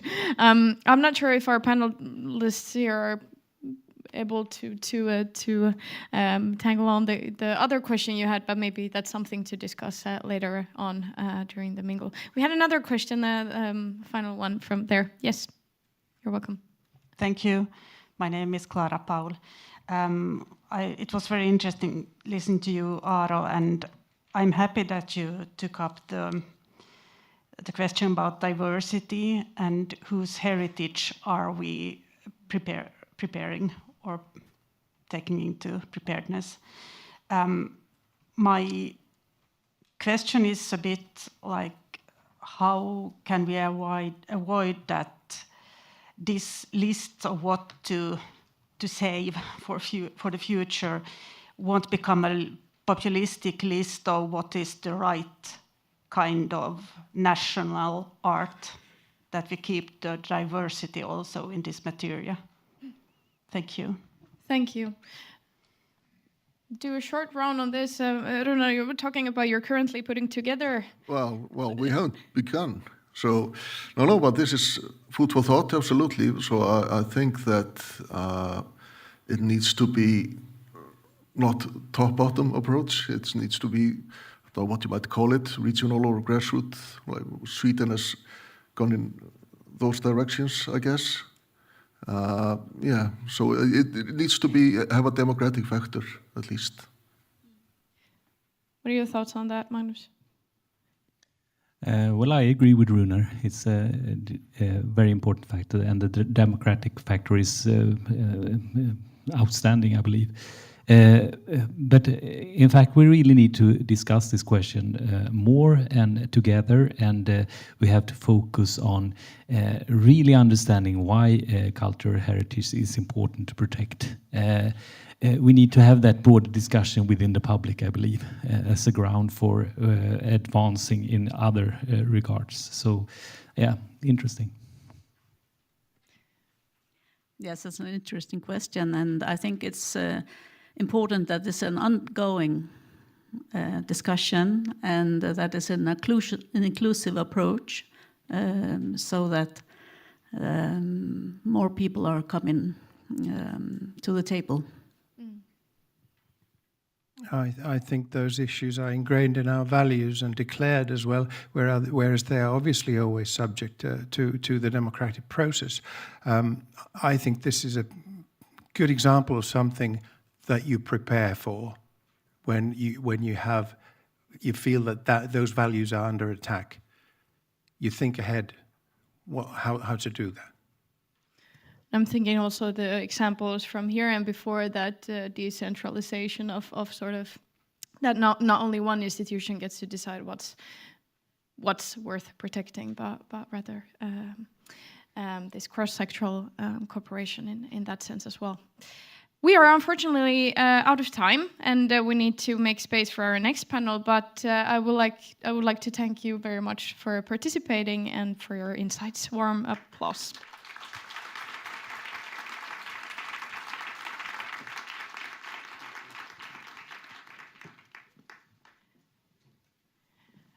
Okay, so now I will invite Liisa Smolander on stage. Liisa is an analyst at the Psychological Defense Agency in Sweden. And you have, together with my colleague here at Hanaholmen, Mikael Hiltunen, moderated the program, the Hanaholmen Heritage Program. And now it's time for you to take over from here.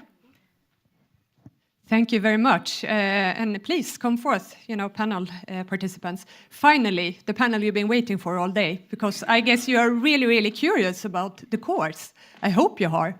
I hope you're also very, very envious of the persons sitting before you. We're trying to see, there's the Immo, Joachim, Katarina, and Merete. It's because I am very confused, so I need to have you in the right order. I'm very privileged to be one of the mentors for the first, this is important also, the first Hanaholmen Heritage Training Program, because we are hoping for it to be more, of course. And Hanaholmen organized a training program on cultural heritage preparedness for experts from the Nordic and Baltic countries, as well as Åland and Faroe Islands. And there were 20 participants. Some of them are here today, sitting before you, and some of them you already met in the previous panels. Each country and self-governing territory nominated 2 participants. And this was not an easy course. It took you a lot of time and efforts. You had 2 online meetings before, and you were also mandated to actually produce a PM on your respective national system for cultural preparedness. And that was, of course, a way of actually also teaching each other. And during the course days at Hanaholmen, 3 days, we not only had very nice walks and had very good food, we also had lectures from visiting lecturers and experts providing insights in threats to the cultural heritage, but also, I would say, a lot of examples on how to safeguard and prepare. And based on the participants' findings, Hanaholmen compiled a set of recommendations on the way forward. And the recommendation is, of course, a very, very, it's a practical way of trying to actually, summarize 3 days and so much more work. And they're based on the, the expertise of you. But Hanaholmen, they have the, assumes the responsibility for the wording and the content in the recommendations. And some of the recommendations have already been put forth here today. The digitalization was brought forth in the previous panel, but we were also reminded of strengthening international cooperation, and of course the different frameworks. And one of the things you put forth was also the importance of joint trainings and exercises. I would also say, as a person who is not an expert in cultural heritage, I was very, very interested in seeing the common themes in the Nordic and Baltic cultural preparedness, but also a lot of the differences. And now sitting here with him, I'm going to leave the word to you, the experts. We have Joachim Baranne from the Munch Museum in Oslo. We have Katrina Kukaine from the National Library of Latvia, Merete Lange from the National Museum of Denmark, and IMO, the National Archives of Finland. And we're very, very happy to have you here again after only 2 weeks. And I would like to start with actually asking you, what would you say were your main findings or interests or points from the course? Would you like to start, Merete? Yes, I would love to start. Thank you very much. And it was an intensive course, and I went home with this booklet with a lot of good ideas, and that brings me to my main finding here was actually the exchange of experience. So the knowledge of how things are done in the other countries. I come from the National Museum of Denmark, and I have a very practical, many very practical ideas with me. So a lot of things to do at home, learn from the others, and preparing in different ways. And to mention one more specific thing, I went home with a different mindset about preparedness than I arrived with. We have been exercising, preparing ourselves for all kinds of different situations at the museum, but this mindset of invasion, being close to aggressive invasion, drone attacks, that's another way of preparing, another way of looking at things. And I think a colleague mentioned earlier today about the differences that we have, and especially the Baltic countries and the experiences from there was very eye-opening. So this new mindset and a lot of very, very concrete and very good ideas. That's a perfect segue to you, Katrina, as a representative from the Baltic countries. Yes, thank you. At first, it's really great pleasure, and thank you to possibility to participate in such a kind of learnings, of trainings. And at first, I would like really to say how happy I am that all the heritage sectors were present, not only heritage sites, but archives, libraries, museums, that we see tangible, intangible, movable, immovable heritage, because all is so linked. And it was one important and the most valuable insight, of course, came from other countries, and this comparison that was made as a result among our systems, but and especially from the countries where culture is already recognized as vital function of society, as Magnus mentioned for Sweden. It was very valuable for me as from one of the Baltic countries. The mindset is that resilience needs to be built in peacetime. It was the one vital phrase that comes, but that part that is really fresh and different for me as for heritage people and from heritage field was insight in hybrid threats that we are approaching each day in Baltic countries now and hybrid threats, how they can attack cultural heritage as well in physical form, like in sabotage, but also cyber attacks, also manipulation with historical narratives. I think it was very important that it was undertaken in these trainings. Joachim. Yes, also thank you for letting me participate in this program, which I found very, very valuable. And some of the most important insights that I took home as a security practitioner from Norway. One of my strongest insights was that the similarities that are between the different Nordic and Baltic countries, and the same challenges that we are facing, even though our systems and structures may be different. In regards to vulnerabilities and dilemmas that we are facing in protecting cultural heritage. Another important realization, there seems to be already an agreement of the importance of protecting cultural heritage in a crisis. And in Norway and other nations, it has been incorporated into the total defense concept. But in reality, in a crisis, it's always about the prioritization. When a crisis happens, resources become limited and pressure increases. And someone must decide what's important enough to protect in practice and not just in principles. And I think there's still a gap between describing cultural heritage as important in peacetime and actually allocating resources in a crisis. I think there's a way to go there still.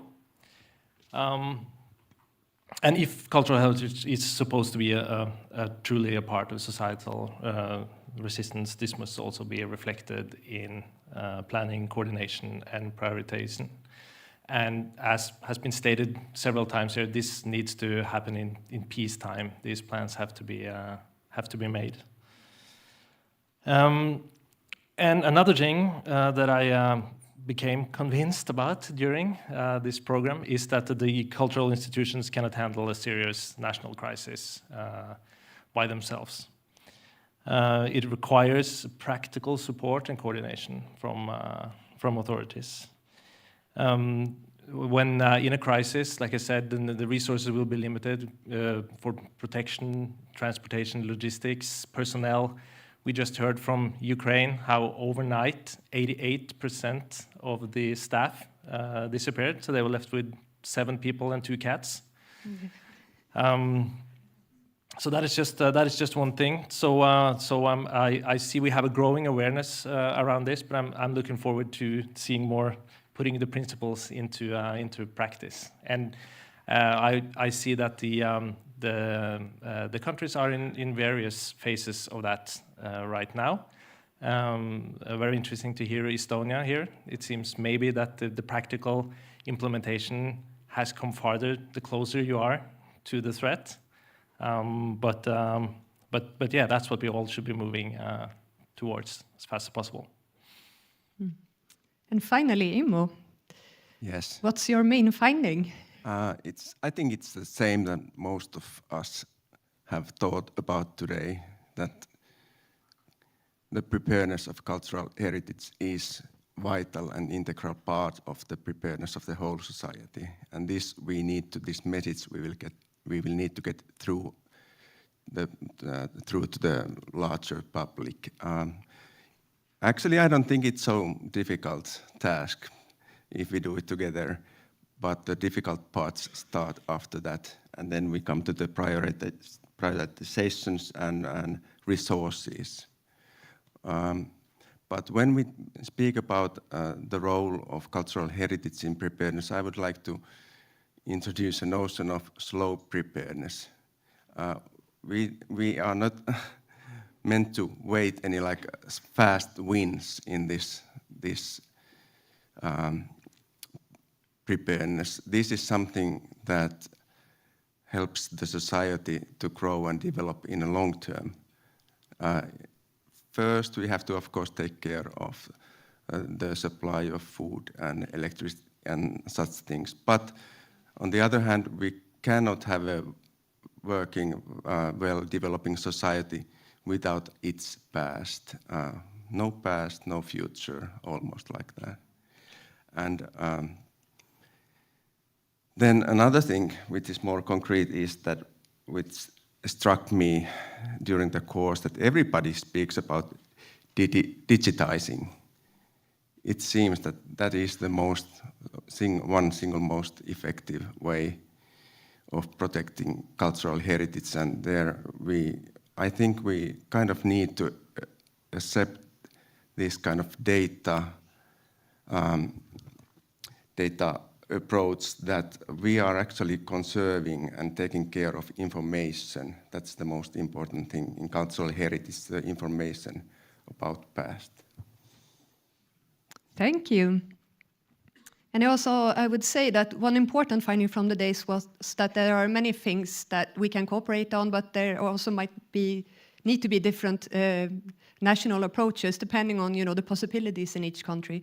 For instance, it's very bad to build cellars to protect your cultural heritage if your country is resting on active volcanoes, as Iceland reminded us of. But then again, we also noticed a lot of similarities, and I also think there was a common sense of, yes, of course, urgency, but also a wish to move forward to actually operationalize these different, agreements and frameworks. And speaking as experts, with a clear wish for practical implementation, what would be the first important thing to cooperate on if you could make a wish, each one of you, to strengthen cultural heritage? What's the main difficulty in, the present system, and, what's stopping us from actually doing this? Would you like to start, Immo? Well, I think first we need a network of trust. And that only can be created by meeting on regular basis. And creating this network of trust also requires that we consider the larger preparedness and not come together only with cultural heritage people, but we also make sure that the security authorities come to meet with us. Here today I've seen one member from the Finnish Defense Forces and one member from the Emergency Supply Agency. I was really happy to see them here. But network of trust, that is something we need. And then difficulties, I think the resources, at least in Finland at the moment, prioritizing resources. And then, of course, we also all have different preparedness systems, but we can still learn from each other and the way we have solved the same problems. Yes. What's your thoughts, Katarina? Yes, my thoughts. Of course, network, but we are talked also about these kind of checklists that we have each country as a homework to really be on the same quality of the preparedness among Nordic Baltic countries, because, for example, in Latvia, there is still not this concept of total defense alive, where culture and media as well take an important role. I think this is one that we talked about networks. Yes, networks of trust where we can easily and very quickly to reach each other in different levels, starting from a higher level, because in different situations and difficult situations, you need maybe the legal framework, for example, to evacuate values, etc., but also expert level network with quick communication channels to have this first aid possibilities of other countries to protect values, relocate them, maybe safe havens and et cetera and et cetera. And also expertise in the case of damages, for example. But my hope is really that we will continue to deepen our knowledge, because we were now in very theoretical base, but we will deepen and deepen together with other sectors, already mentioned, civil protection field and defense field, and that we can work together and deepen our knowledge.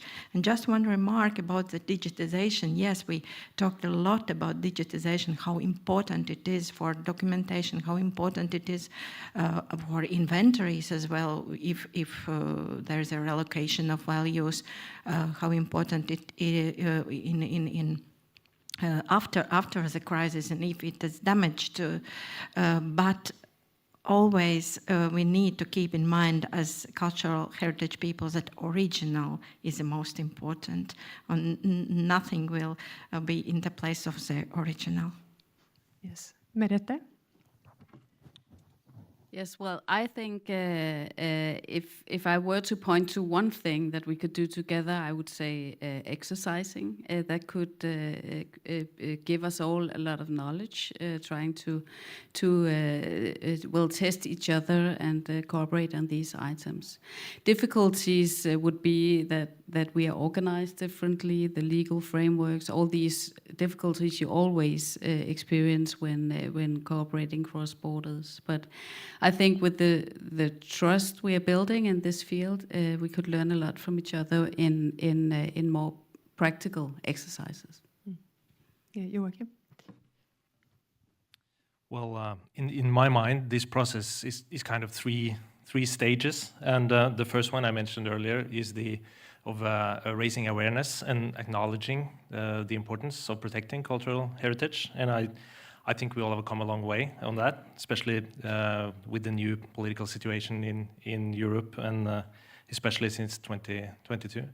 And then the next stage is to the practical implementation, as mentioned, in each of the countries. And I think that will be, we are just now in the second stage there, in the various phases of that. But we need to raise, like you said, I think all the countries here up to a certain level before proceeding to the next stage, which would be joint exercises and more formal practical collaboration, and which could make us stronger together.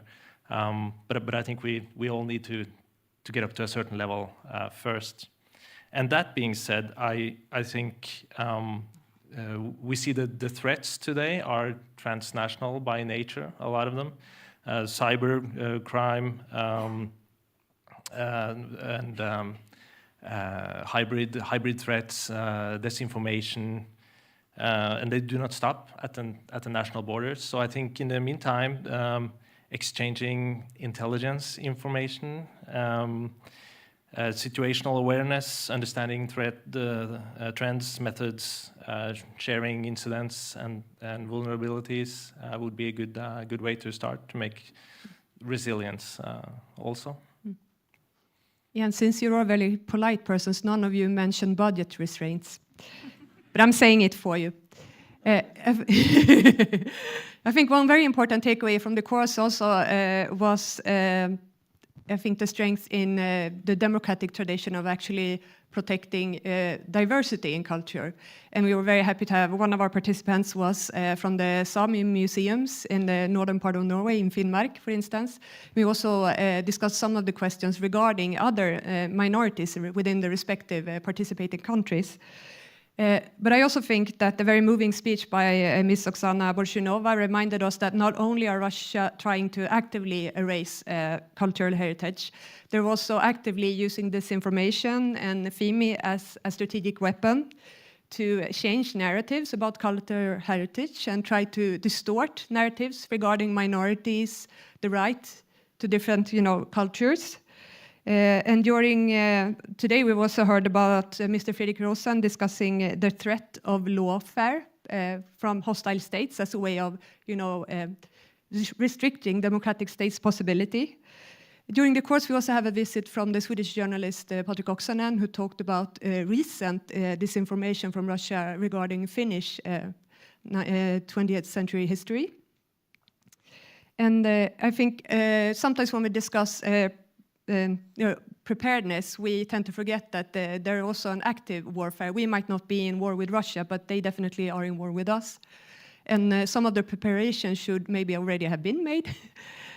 But I think during the course, some of the discussions we had was regarding this threat of actually disinformation and distortion of, and also how access is an important part of, actually setting the picture and making sure that false narratives don't, get free room.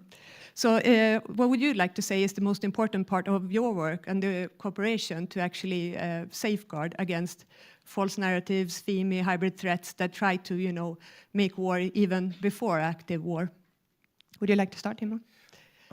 First of all, I want to say that as we speak, for example, the Finnish National Archives are under cyber attacks. It's constant. And I'm not sure if everybody has realized that, but it happens all the time.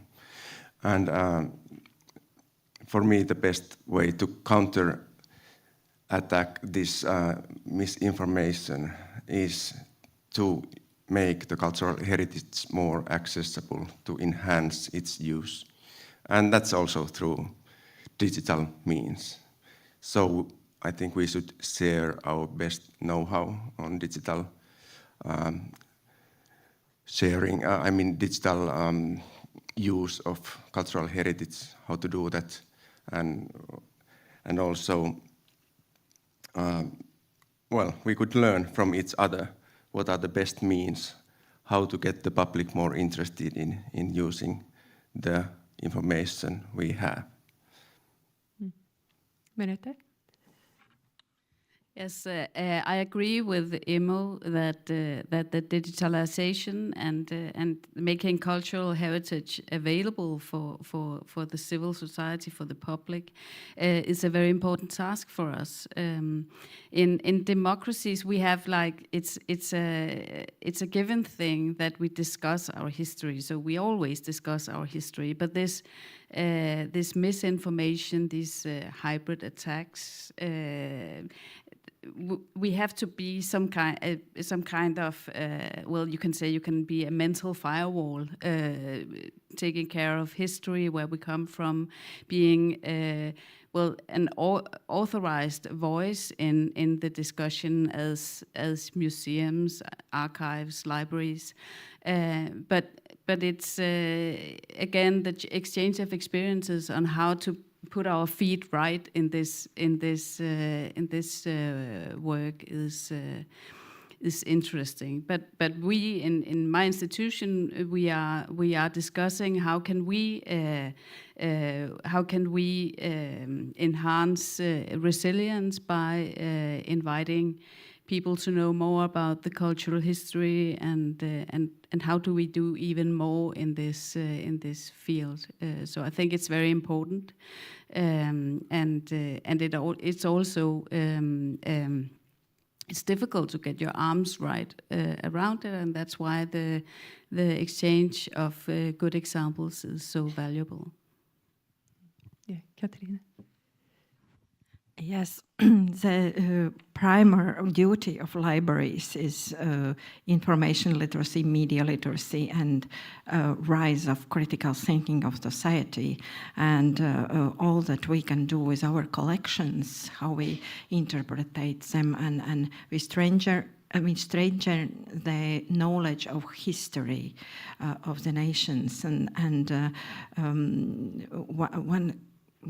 we need to see weak discipline of historical research could weakness also this critical thinking of society. It means that the learning history is very important in different levels, from school till the adults, and yes, it was so interesting to learn about also Finland's experience and agencies' research on disinformation after Finland entered in the NATO, how it was all these campaigns of disinformation and other distortion of historical narratives going on, and it's so close also to us, and it makes our a common understanding what happens and how raffinate it could be.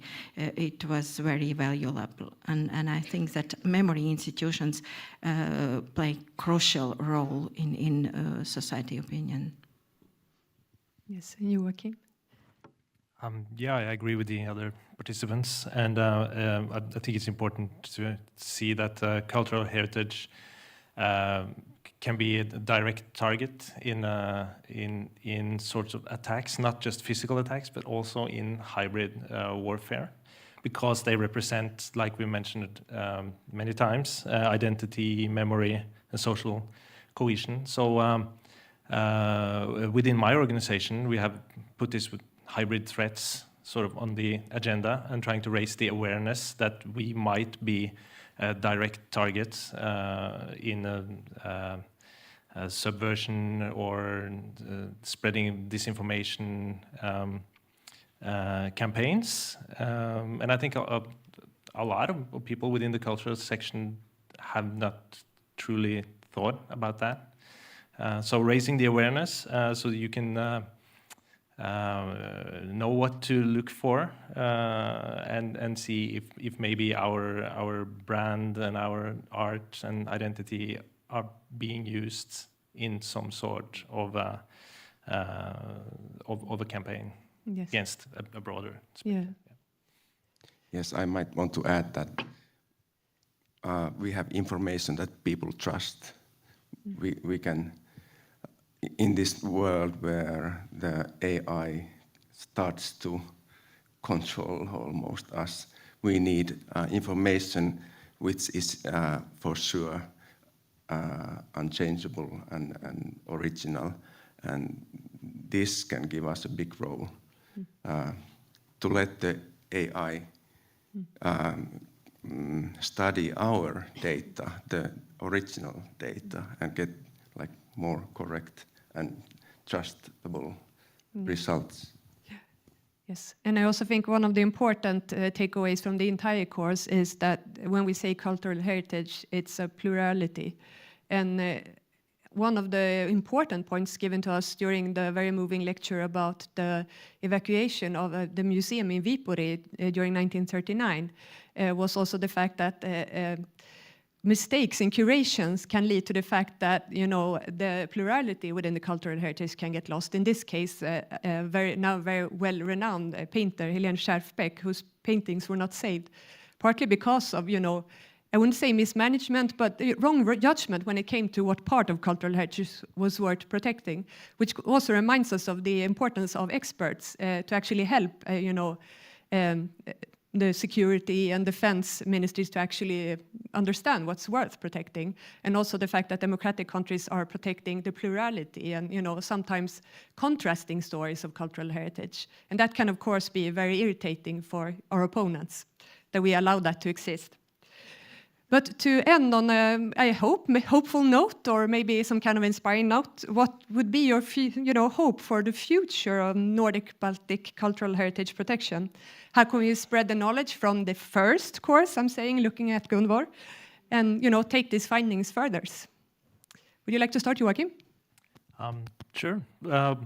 Well, my hope is that the cooperation established through this, programs like this will continue beyond conferences and training programs, and relationships that we build here and trust. I see that those networks as extremely valuable.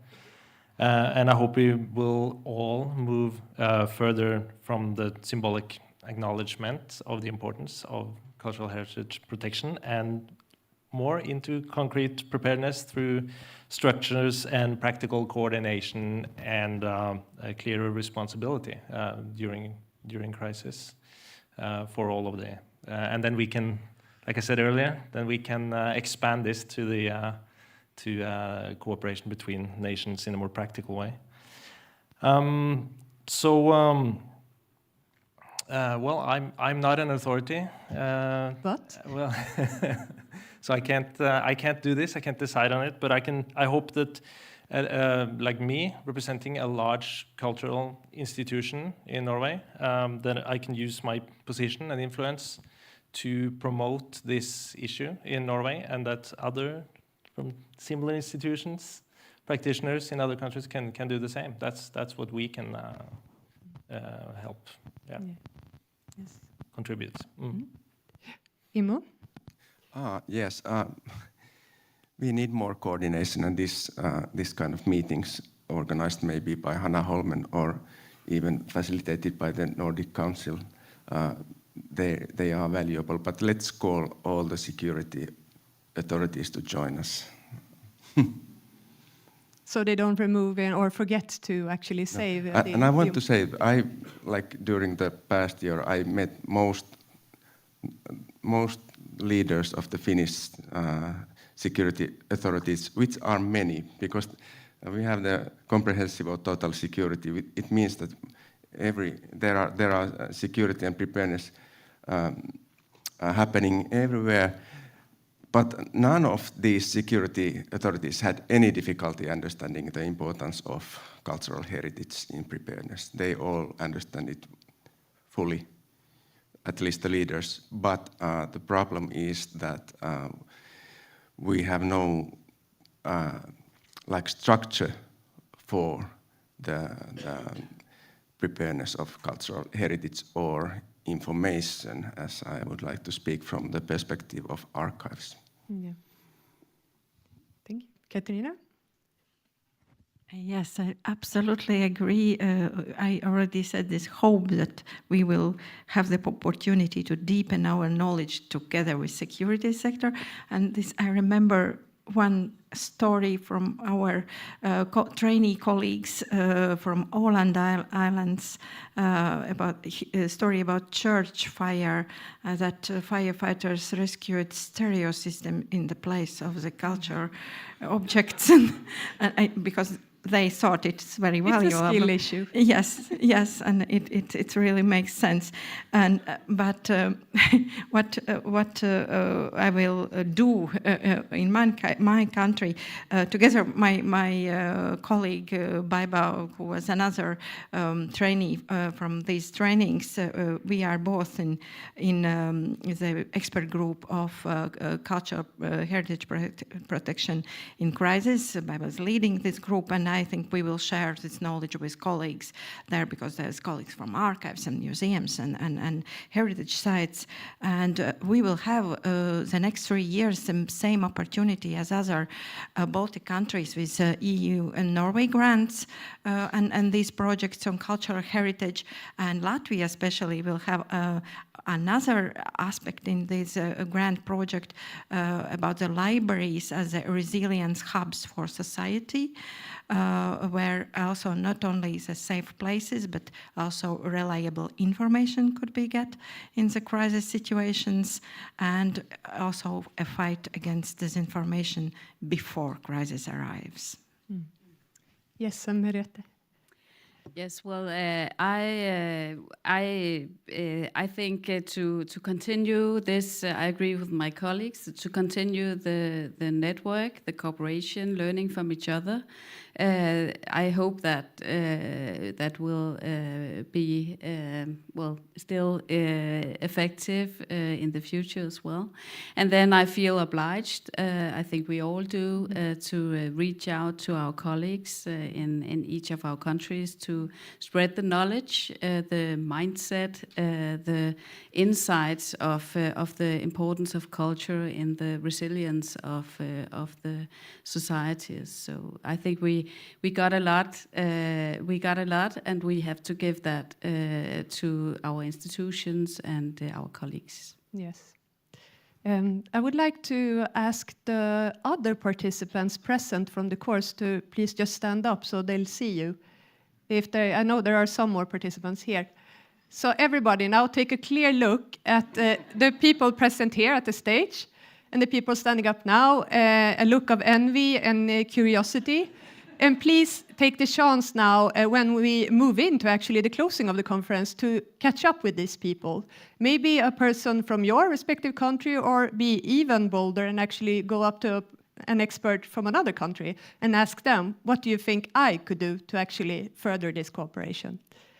And you can please sit down again if I...